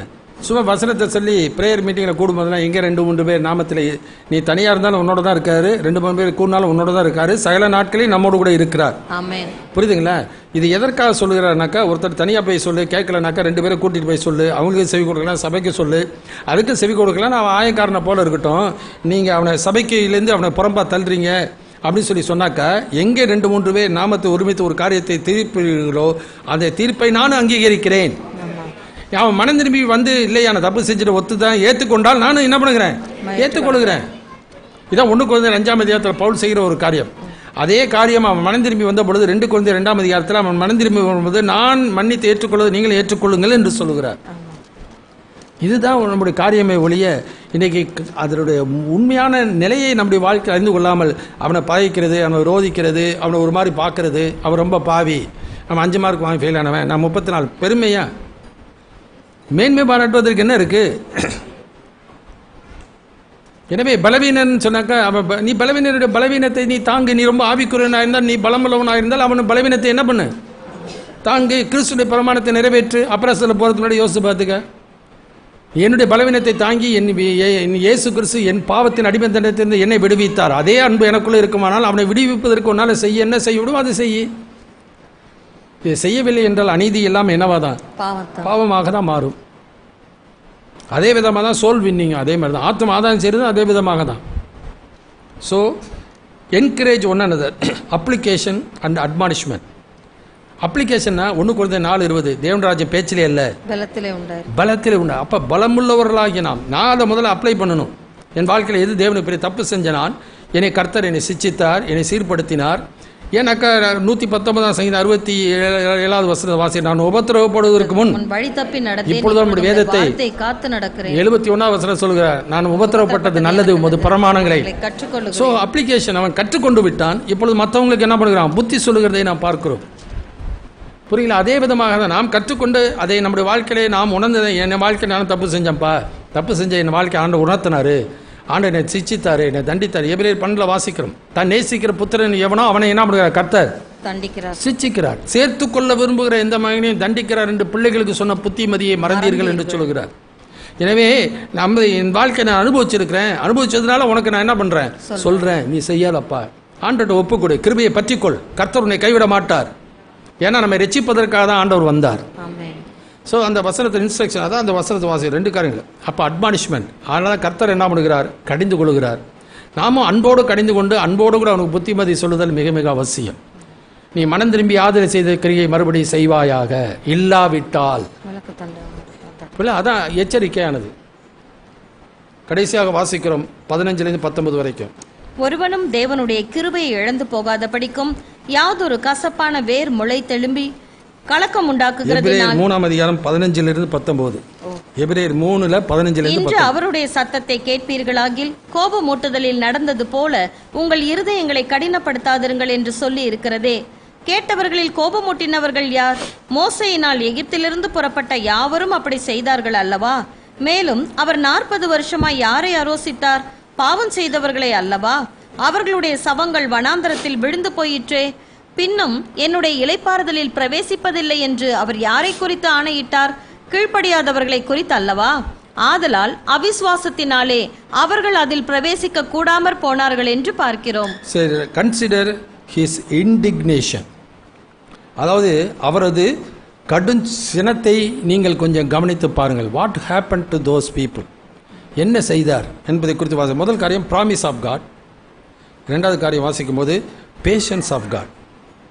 முதலாவது ப்ராமிஸ்ல என்ன வாசிக்கிறோம்? He promised A land. அது என்ன லேண்டு? பாலும் தேனும் ஓடுகிற தேசத்தை என்ன பண்ணினார்? வாக்கு பண்ணினார். அந்த பாலும் தேனும் ஓடுகிற தேசத்தின் மேலதான் அவங்க என்ன இருக்கணும்? குறிக்கோள் லக்கு இருக்கணும். ஆனா இந்த கெட்ட இடத்துல எங்களை கொண்டு வச்சான்னு அவன் சொல்றான். ஏன்னா காணுகிறதை வைத்து தான் தீர்ப்பு செய்கிறான் ஒழிய காணாதை வருவதை நாம் நோக்கி இருப்போமானால் அது வருகிறதுக்கு புரியுதா? நிலையான நகரம் நமக்கு இங்கே வரப்போகிறதை நாடி தேடுகிறோம். எபிரேயர் 13 வாசிக்கிறோம். எபிரேயர் 11:13 வாசிக்கிறோம். அவர்கள் வாக்குத்தத்தம் பண்ணப்பட்டதை அடையாமல் தூரத்திலே கண்டு நம்பி அணைத்துக் கொண்டு தங்களை அந்நியர்களும் பரதேசிகள் என்று சொல்லி அறிக்கையிட்டார்கள். அவர்கள் நினைச்சிருந்த சொந்த சுய தேசத்துக்கு, பழைய தேசத்துக்கு என்ன பண்ணிருக்கலாம்? போயிருக்கலாம். அதிலும் மேன்மையான பரம தேசத்தையே அவர்கள் வாஞ்சித்தார். இதனால் தேவன் அவர்களுடைய தேவன் என்று சொல்லிக்கொள்ள அவர் என்ன பண்ணலையா? வெட்கப்படல. எனவே இயேசு தமக்கு முன் வைத்த சந்தோஷத்தின் பொருட்டு அவமானத்தை எண்ணாமல் சிலுவையை சகித்தார். அப்ப சிலுவையை சகிக்கிறவன் எதன் மேலே லக்கு இருக்கும்? அவனுக்கு பரலோகத்தின் மேல, அவனுக்கு வைக்கப்பட்டிருக்க பரிசு பொருள் மேல இருக்கும். என்ன ஜனங்கள் உங்களை நிந்தித்து பலவிதமான தீமையான மொழிகளை பொய்யா சொல்வார்கள், சந்தோஷப்பட்டு கலிகூறுகள் பரலோகத்தின் பலன் மிகுதியா இருக்கும். இதை யார் நம்புகிறானோ அவன் என்ன பண்ணுவான்? சகிச்சுக்குவான், ஏற்றுக்கொள்வான். நான் சொல்ல பயன் புரியுதுங்களே? Taste that the Lord is good. கிருபை கிடைக்குங்க அவனுக்கு. திரும்ப அவன் பெரிய தண்டிச்சு நீ கண்டிச்சுன்னா அவனுக்கு கிருபை கிடைக்கும். கிருபை போச்சு. வையப்படும் பொழுது, பாடுபடும் பொழுது நியாயமாய் தீர்ப்பு செய்கிறவர்களுக்கு தம்மை ஒப்பு கொடுத்தார். ஆகையால் தேவன் 3ஆவது நாள் எழுப்பினார். உன்னையும் என்னையும் எழுப்ப அவர் வல்லவராய் இருக்கிறார், ஆவிக்குரிய ரீதியாக. ஏன்னா நாம் கிறிஸ்துவோடு கூட எழுந்தவர்கள். ஏன்னா கிருபையினால ரட்சித்தவர் அதே கிருபையின் ஐஸ்வர்யத்தை வரும் காலங்களிலே விளங்க செய்யும். அந்த கிருபையினால தான் நான் பலப்பட வேண்டியது. அந்த கிருபையினால தான் அந்த ரட்சிப்பு என் வாழ்க்கையில் கிடைக்கும். So consider his indignation. Promise. So what he promise? An inheritance. அவளுக்கு ஒரு தேசத்தை சுதந்திரித்து கொள்ள. இவங்க அந்த தேசத்தில் போனாங்க. தேசத்தை பார்க்கும்போது எப்படி இருந்துச்சு? பாலும் தேனும் ஓடுகிற தேசம் தான். அதாங்க பாயிண்ட். இன்ஹெரிட்டன்ஸ் சுதந்திரம். இப்போ உன்னை என்னையும் எங்கே சேர்த்து வச்சுட்டாரு? நமது குடியிருப்போ நம்ம பேரை அங்கே எழுதி வச்சுட்டாரு. உன்னதங்களில் அவரோடு கூட உட்காரவும் செய்தார். அப்ப இது ஆயத்தம் பண்ணின ஒருடைய கண்களும் கண்டதில்லை, ஒருடைய காதுகளும் கேட்டதில்லை, ஒருடைய எழுதி தோன்ற நமக்கோ தேவன் அவைகளை தமது ஆவியினாலே என்ன பண்ணினாராம்? வெளிப்படுத்தினார். அவங்க போய் சுற்றி பார்த்துட்டு வராங்க. சுற்றி பார்த்துட்டு வந்து தேசத்துடைய கனிகள் எல்லாம் கொண்டு வராங்க. இதோ அந்த தேசத்தினுடைய கனிகள். அது மகா நல்ல தேசம். புரியும்? இதோ அதனுடைய எபிரேயருக்கு எழுதின நிருபம் 6ஆம் அதிகாரம். விடுங்க, எபிரேயருக்கு நிருபம் 6ஆம் அதிகாரம் 4வது வசனத்திலிருந்து வாசிக்கலாம். ஏனெனில் ஒரு தரம் பிரகாசிப்பிக்கப்பட்டும் பரம ஈவை ருசி பார்த்தும் பரிசுத்த ஆவியை பெற்றும் தேவனுடைய நல்வார்த்தையையும் இனி வரும் உலகத்தின் பலனையும் ருசி பார்த்தும், சாப்பிட்டு இல்ல, ருசி பார்த்து நான் நிறைய தடவை சொல்லியிருக்கிறேன். நல்லா கொஞ்சம் ருசி பார்க்கும்போது, நீ பானையில் ஒரு காரியத்தை வந்து நீ சட்டியில் ஒரு குழம்பு வைக்கும்போது அல்லது ஒரு கடிச்சிக்க செய்யும் போது என்ன பண்ணுற, அதில் ஒரு சொட்டு 2 சொட்டை விட்டு தான் என்ன பண்ணுற, ருசி பார்க்குற. அந்த ருசி பார்க்கும்போது உப்பு கூட இருக்கா கம்மியாக இருக்கா, புளிப்பு கூட இருக்கா கம்மியாக இருக்கா, உரப்பு எப்படி இருக்குது, எல்லாம் ருசி பார்க்குற. இதில் ஏதாச்சும் சரியில்லைன்னா அதை சரி பண்ணுகிற. ஆனால் ஆண்டவர் செய்கிறதுல ஏதாச்சும் குறை இருக்குமா? அப்போ அதை நீ இப்போ என்ன பண்ணியிருக்கிற, டேஸ்ட் பண்ணிருக்க. டேஸ்ட் பண்ணிட்டு பாட்டு மட்டும் பாரு. ஏசு நல்லவர், ஏசு நல்லவர் என்றென்றும் மாறா. பாட்டு பாரு. இல்லை, அது உண்மையா பொய்யா? உண்மை தானே? அப்ப டேஸ்ட் பண்ணும்போது நல்லா இருக்குல்ல. அப்புறம் நீ ஜெபிக்கிற பிரச்சனை வருது, நீ விசுவாசத்தோட ஜெபிக்கிற, உன் ஜெபத்தை கர்த்தர் கேட்கிறார், கர்த்தர் விடுதலை கொடுக்கிறார். நீ என்ன சொல்ற? நல்லவன் சொல்கிற. அடுத்த வாரம் வந்து துதிக்கிற. அடுத்த சந்தர்ப்ப சூழ்நிலையில் நீ ஒரு காரியம் நடக்கிறது, நீ ஆண்டவர் கையில் ஒப்பு கொடுக்கிற, ஆண்டவர் உனக்கு உதவி செய்கிறார், உன்னை விடுவிக்கிறார், அனுபவிக்கிற, அதை நற்செய்தியாக ஆண்டவர் துதித்து சோத்தரிக்க நாளுக்கு நாள் அவர் ரட்சிப்பை என்ன பண்ணுகிறார், சுவிசேஷமாக அறிவித்துக் கொண்டே போகிறாய். ஏன்னா தேவனுக்கு பிரியமான வாழ்க்கை வாழ்கிறபடினாலே தேவன் அவரை செவி கொடுக்கிறார், தனக்கு உதவி செய்கிறார். இது ஒவ்வொன்றும் ஒரு டேஸ்ட்டு. நான் சொல்ல புரியுங்களா? சோறாக இருந்தாக்க நசுக்கி பார்க்குற, புரியுங்களா? குழம்பா இருந்தால் ஊற்றி நக்கி பார்க்குற, அது இருந்தால் மசாலாவை எடுத்து தொட்டு பார்க்குற, ஒவ்வொன்றும் ஒரு டேஸ்ட்டு. ஆமாவா? ஆமாம், அதே மாதிரி தான் ஒவ்வொன்றும் டேஸ்ட். அப்போ ஒவ்வொன்றும் டேஸ்ட் பண்ணி பார்த்துட்டு, அப்போ சிச்சையை கூட ஒருத்தன் டேஸ்ட் பண்ணி பார்த்தவன் நல்லவன். எந்த சிச்சையும் தற்காலத்திலே சந்தோஷமாய் காணாமல் துக்கமாய் காணப்படும், ஆனால் அதிலே பழகினவர்களுக்கோ நீதியாகிய சமாதான பலனை ஆனால் உபத்திரப்பட்டது நல்லது. தைரியமா சொல்றேன். ஏன்னாக்கா கிருபை எனக்கு அவருடைய அன்பு, அவருடைய கொடுத்திருக்க பரம அழைப்பு, எதற்காக நான் வாழ்கிறேன், எதை நோக்கி நான் நடைபோடுகிறேன், இதை அறிந்தபடினால் பரம ஈவை நான் ருசி பார்த்தவன். வாசிக்கிறேன். பரமையை ருசி பார்த்து மறுதலித்து போனவர்கள் தேவனுடைய குமாரனை தாங்களே மறுபடியும் சிலுவையில் அறைந்து அவமானப்படுத்துகிறபடியால் மனம் திரும்புகிறதற்கு ஏதுவாய் அவர்களை மறுபடியும் புதுப்பிக்கிறது கூடாத காரியம். அதனால ஆண்டவர் என்ன பண்றார்? சுதந்திரித்துக் கொள்கிறார். அப்ப தேவனுடைய கொலோசியர் 2:3-4 வசனம் வாசிக்கிறோம். அவருக்குள் ஞானம் அறிவு என்பவைகளாகிய பொக்கிஷங்கள் எல்லாம் அடங்கி எபேசியர் 2ஆம் அதிகாரத்தில் 6-7 வசனம் வாசிக்கிறோம். அவருடைய கிருபையின் மகா மேன்மையான ஐஸ்வரியத்தை வருங்காலையில் விளங்க செய்வதற்காக உன்னதத்திலே அவரோடு கூட உட்காரவும் செய்தார். 3:8 எபேசியர் வாசிக்கிறோம். கிறிஸ்துவினுடைய அளவற்ற ஐஸ்வரியத்தை பிரஜாதிகளுக்கு சுவிசேஷமாய் அறிவிக்கிறதற்கு இந்த கிருபை எனக்கு அளிக்கப்பட்டதுன்னு சொல்லுகிறார். எனவே அவர் ஞானம் அறிவின் பொக்கிஷங்கள், கிருபை, இரக்கத்தில் அவர் ஐஸ்வரியம் உள்ளவர், புரியுங்களா? மன்னிக்கிறதுக்கு தயவுபடுத்தவர். எனவே அவர் இன்றைக்கு எனக்காக பிதாண்டத்தில் என்ன பண்ணி கொண்டு இருக்கிறார்? பரிந்து பேசி கொண்டு இருக்கிறார். இன்டர்செஷன். இப்போ மோசை குறித்து வாசிக்கலாம். மோசை என்ன பண்ணுகிறாராம்? யாத்ரா புஸ்தகம் 32ஆம் அதிகாரம் 9-12. ஜனங்கள் தவறு செஞ்சுட்டாங்க. தவறு செஞ்சோடனே ஆண்டவர் மோசையிட்ட சொல்றாரு, நீ அவனை அடிச்சுட்டு உன்னை பெரிய ஜாதி ஆக்குறேன் அப்படின்னு சொல்லி சொன்னாரு. அவன் என்ன செஞ்சான், என்ன நடந்தது பார்ப்போம். பின்னும் கர்த்தர் மோசையை நோக்கி, இந்த ஜனங்களை பார்த்தேன், இவர்கள் வணங்கா கழுத்துள்ள ஜனங்கள், ஆகையால் என் கோபம் இவர்கள் மேல் மூளவும் நான் இவர்களை அழித்து போடவும் நீ என்னை விட்டுவிடு, உன்னை ஒரு பெரிய ஜாதியாக்குவேன் என்றார். மோசே தன் தேவனாகிய கர்த்தரை நோக்கி, கர்த்தாவே, தேவரீர் மகா பலத்தினாலும் வல்லமையுள்ள கையினாலும் எகிப்து தேசத்திலிருந்து புறப்பட பண்ணின உம்முடைய ஜனங்களுக்கு விரோதமாக உம்முடைய கோபம் பற்றி எறிவதென்ன? மலைகளில் அவர்களை கொன்று போடவும் பூமியின் மேல் இராதபடிக்கு அவர்களை நிர்மூலமாக்கவும் அவர்களுக்கு தீங்கு செய்யும் பொருட்டே அவர்களை புறப்பட பண்ணினார் என்று எகிப்தியர் சொல்லுவானே. மத்தவன் என்ன சொல்லுவான்? இருந்த வரைக்கும் வேலை செஞ்சு சாப்பிட்டு போயிருக்கலாம்ல, பேசாம இருக்கிறத விட்டுட்டு என்ன பண்ணீங்க? அந்த அவன் சொன்னான்னு கேட்டுட்டு போனீங்கல்ல, இப்ப என்ன ஆச்சு அப்படின்னு யார் சொல்லுவா? எகிப்தியர் சொல்லுவாங்க. இன்னைக்கு நிறைய பேர் சொல்ல கேள்விப்பட்டிருப்பீங்க. சொந்தக்காரன் உறவினர்லாம் இன்னைக்கு சொல்ல என்ன பண்ணிருப்பீங்க? கேள்விப்பட்டிருப்பீங்க. ஏன்னாக்கா அந்த ஜனங்கள் அப்படி முரட்டாட்டம் பண்ணினது நிலைமை. ஆண்டவர் மோசே சொல்ல, ஆண்டவரே அப்படி நடந்துரும், இவங்க எல்லாத்தையும் விட்டுட்டு சபைக்கு போனால அதுக்கு வேணும், இன்னும் வேணும், இதுவும் வேணும் அப்படின்னு மோசே சொல்லுகிற ஆண்டவரே அப்படி சொல்லிடுவாங்க. ஆனா இதுல இருந்து என்ன பண்ணுங்க? அவங்கள உம்முடைய கோபத்தின் உக்கிரத்தை விட்டு திரும்பி உமது ஜனங்களுக்கு தீங்கு செய்யாதபடிக்கு அவர்கள் மேல் பரிதாபம் கொள்ளும். பரிதாபம் கொள்ளும், அந்த வார்த்தை தான் முக்கியம். என்ன கொள்ளும்? பரிதாபம். நம்முடைய பலவீனங்களை குறித்து பரிதபிக்க கூடாத பிரதான ஆசாரியர் நமக்கு இராமல் எல்லா விதத்திலும் நம்மை போல சோதிக்கப்பட்டும் பாவம் இல்லாதவராக இருக்க பிரதான ஆசாரியரே நமக்கு இருக்கிறார். எனவே இரக்கத்தை பெற, நாம் செய்த தவறுகளுக்கு பாவ மன்னிப்பை பெற, ஏற்ற வழியில சகாயம் செய்யும் கிருபை அடைய தைரியமாய் கிருபாசன தந்தை அன்னைக்கு மோசே அவர்களுக்காக பரிந்துரைத்தார். இன்றைக்கு இயேசு நமக்காக பரிந்துரைத்து கொண்டு இருக்கிறார். இயேசுவை மரித்தவர், அவரை எழுந்தும் இருக்கிறவர், அவரை தேவனுடைய வலது பாசத்தில் விட்டிருக்கிறவர், நமக்காக வேண்டுதல் செய்கிறவரும், தேவனுக்கும் மனிதனுக்கும் மத்தியஸ்தர். அந்த ஊழியர் இந்த ஊழியர் அல்ல, அந்த ஸ்தாபனம் இந்த ஸ்தாபனம் அல்ல, உனக்கு எனக்கு நடுவில் இயேசு தான், தேவனுக்கு எனக்கு. எனவே இயேசு இன்னைக்காக நமக்காக ரட்சித்தவர், முற்றுமுடி ரட்சிக்க எபிரேயர் 7:24-25 வாசிக்கிறோம். He intercedes for us, நமக்காக பரிந்து பேசுகிறவர். 1 யோவான் 2:1-2 வாசிக்கிறோம். சகோதரர்களே, பாவம் செய்யாதபடிக்கு இதை நான் உங்களுக்கு எழுதுகிறேன்.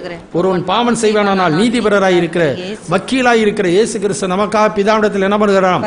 பரிந்து பேசுகிறார். புரியுங்களா? அப்ப பரிந்து பேசி எனக்கு தண்டனை கிடைக்காமல் மன்னிப்பு கிடைக்கவும் ஆண்டவருடைய மேல நம்பிக்கை வைத்து நான் போகும் பொழுது எனக்கு கிருபையை அருளவும் அவர் போதுமானவராய் இருக்கிறார். எனவே அந்த கிருபையை நான் பற்றி கொண்டு நான் போவேனேயானால் நிச்சயமாய் அடுத்த முறை என் வாழ்க்கையில அந்த தவறுகளை விழாதபடிக்கு வெற்றி பெறுவதற்கு அவர் எனக்கு உதவி செய்கிறவர், நாம் நம்மில் அன்பு கூறுகிறவராலே முற்றிலும் எங்களுக்குறவர்களாய் இருக்கிறோம். ஸோ முதல் தட் இஸ் அ ப்ராமிஸ். ஏன்னா I have tasted the fruits of the kingdom of God. பரலோக ராஜ்யத்தினுடைய நன்மைகளை, அதனுடைய பலனை நான் என்ன பண்ணியிருக்கேன்? ருசி பார்த்திருக்கிறேன். ஆண்டோட அன்பு என்னதென்று விளங்கி கொண்டிருக்கிறேன். நீதிமானுக்காக ஒருவன் மரிக்கிறது அரிது, நல்லவனுக்காக ஒருவேளை மரிக்க தருவார். நான் பாவிகளாய் இருக்கிறேன், கிறிஸ்து நமக்காக மரித்ததனால் தேவன் நம்மேல் வைத்த தமது அன்பை விளங்கப்படினார். நமக்கு அருளப்பட்ட பரிசுத்த ஆவியினால தேவனுடைய அன்பு நம்முடைய இதயத்திலே ஊற்றப்பட்டிருக்கிறது. ஆவியிலே நிறைந்தவன் எதில் நிறைஞ்சிருப்பான்? அன்பிலே நிறைந்திருப்பான். நான் அன்பிலே நிறைஞ்சிருக்கிறேனா? எது ஆவியிலே நிறைஞ்சிருக்க நீ நினைத்து கொண்டு இருக்கிறாய்?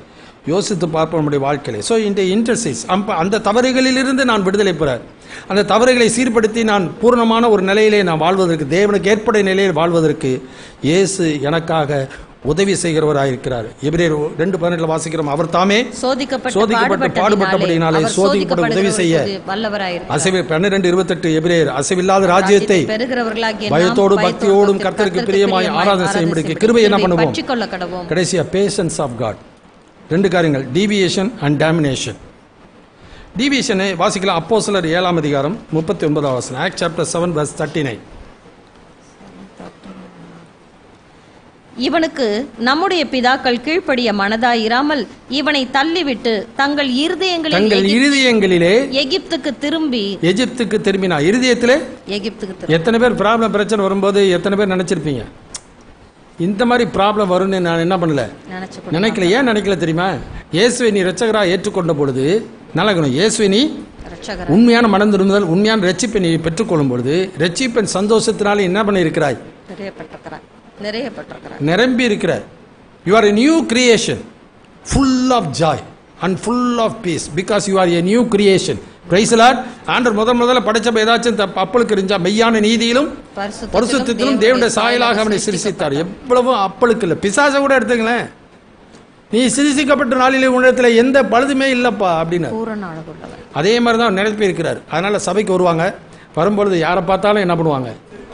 ஏன் யார் என்ன ஏதுன்னு தெரியாது. ஆனால் யாரை பார்த்தாலும் ரசிக்கப்பட்டவங்க, யாரை பார்த்தா ரசிக்கப்பட்டவங்க, அவங்க பின்னணி ஒன்றுமே தெரியாது. அந்த சந்தோஷம், அப்படியே சமாதானம். பிரைஸ்லான்னு வந்து அவரு பின்னே பார்த்து பிரைஸ்லா சொல்கிறாரு. அவங்க பார்க்காம போகிறாங்க, அதை பற்றி இவங்களுக்கு பாதிப்பு இல்லை. ஏன்னா ஃபுல் ஆஃப் ஹோலி ஸ்பிரிட். நான் சொல்ல பாயிண்ட் புரியுங்களா? கொஞ்சம் நாள் ஆகுது, அவங்க பழக ஆரம்பிக்கிறாங்க. அண்ணாச்சி யார், அக்கா யார், ஆண்டி யார், அப்புறம் மாமா, இதெல்லாம் யாருன்னு தெரிய ஆரம்பிச்சோன்னா இவங்க தங்க வேலையை காமிக்க ஆரம்பிச்சிடும். இதுதான் நடக்குது கிறிஸ்தவ சமுதாயத்தில். இதுதான் பரிசேயர்கள் செஞ்சது. அந்த பாவியாய் இருந்த ஸ்ரீ அந்த வீட்டுக்குள்ளே வந்து அவர் வந்து பாதத்தை கழுவி அழுது பொழுது துடைக்கும் பொழுது இவர் தீர்க்கதரிசி ஆயிற்று. தன்னை தொடுகிறவள் இன்னார் என்று தெரியாதா? ஏன்னா அவர் தம்ப ரொம்ப பரிசுத்தம்னு நினச்சிக்கிட்டு இவளை அவள் பாவியாய் இருந்தவள் எப்போ இயேசுகிட்ட வந்துட்டாலும் இனி அவள் பாவி அல்ல. நான் என்ன சொல்கிறேன், ரொம்ப பாவம் மன்னிக்கப்பட்டவன் தான் ரொம்ப ஆண்டவரத்தில் அன்பு கூறுவான். நீ நான் திரும்ப சொல்கிறேன், நீ 34 2 மார்க்கு கிரேஸ் மார்க்கில் பாஸ் பண்ணியிருக்க, 1 மார்க்கில். நான் 30 மார்க்கில் பாஸ் பண்ணுவேன். நான் கிருபையினுடைய வேல்யூ எனக்கு தெரியுங்க. கொலோசியர் 1:6 வாசிக்கிறோம். இயேசுடைய கிருபையை சத்தியத்தின்படி அறிந்து கொண்ட நாள் முதல். What is the value of grace? Do you know that? தெரியுமா? கிருபை நான் ரசிக்கப்பட்டேன், சந்தோஷம், ரைட் அப்படின்னு போயிட்டு இருக்க. இந்த கிருபையின் வேல்யூ நீ விளங்கி கொண்டிருந்தா நீ கிருபை என்ன பண்ணுவாய்? பற்றி கொள்வாய். அந்த கிருபையிலே தான் மேன்மை பாராட்டுவாய். கிருபையினாலே நான் நிர்மூலமாகாமல் கிருபை என்று தைரியமாக நீ சொல்ல முடியும். அந்த கிருபையை போக்கடித்துக் கொள்கிறவன் தான் தன் வாழ்க்கையில் என்ன ஆகும்? He deviates. அவன் கிருபையை சார்ந்து போக ஆரம்பிக்கிறான். பலவிதமான அந்நிய போதனையினாலே கலந்து போகிறான். 13:9 வாசிக்கிறோம். பலவிதமான அந்நிய போதனையினை அழைப்புண்டு போஜன பதார்த்தங்களினால் அல்ல, கிருபையினால் இருதயம் சிறப்படுகிறது நல்லது. ஸோ நீ தவறான உன் வாழ்க்கையை அதனால கலாத்திய சபையில் நடந்த சம்பவம். ரட்சிக்கப்பட்டதுக்கு அப்புறம் ஆவி, எந்த ஆவி, எதனாலே நீங்கள் ஆவியை பெற்றீர்கள்? புரியுங்களா? ஆவியில் ஆரம்பித்து மாம்சத்தில் முடிக்க போகிறதுனா புத்தி இல்லாத கலாத்தியரே. கொலோசிய நிருபத்தில் தவறான லௌகிக ஞானத்தை குறித்து சொல்ல ஆரம்பித்தோன்னா லௌகிக ஞானத்தை இடம் கொடுத்து ஆண்டவர் விட்டு விலகி போகிற மக்கள் ஞானத்தை பெற்றுக்கொள்ள விருப்பம் இல்லை. இயேசுவே நமக்கு ஞானமும் நீதி பரிசுத்தமும் விலகி போகாதே. பழைய வாழ்க்கைக்கு போய் பின்வாங்கி திரும்பி போய்விடாதே.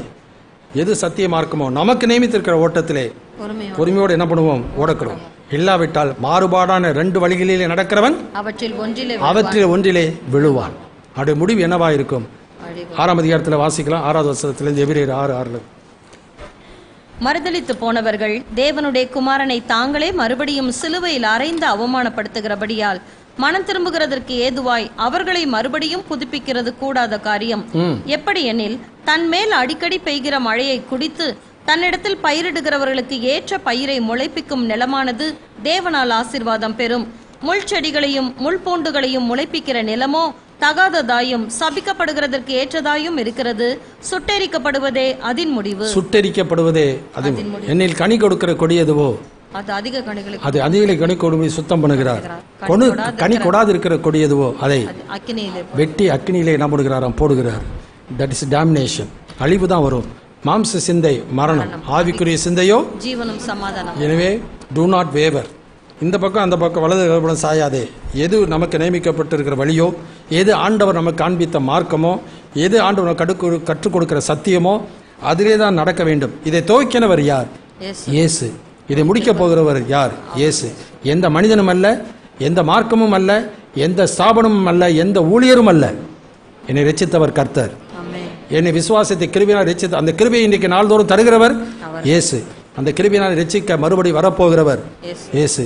அவர் வருமளவும் அவரையே நான் நினைவு கூர்ந்து அவருக்கே பிரியமாய் நடந்து அவர் கொடுக்கிற ஆசலை செவி கொடுத்து கீழ்ப்படிந்து போவோமானால் நாம் வாக்குத்தத்தம் நமக்கு முன் வைக்கப்பட்ட நம்பிக்கையை பற்றிக்கொள்ளும்படிக்கு அடைக்கலமாய் ஓடி வந்த நமக்கு 2 மாறாத விசேஷங்களினாலே நிறைந்த ஆறுதல் உண்டாகும்படிக்கு எவ்வளவேனும் பொய்யுறியாத தேவன் அப்படி செய்தார். கண்களை மூடுவோம், ஜெபிக்கலாம்.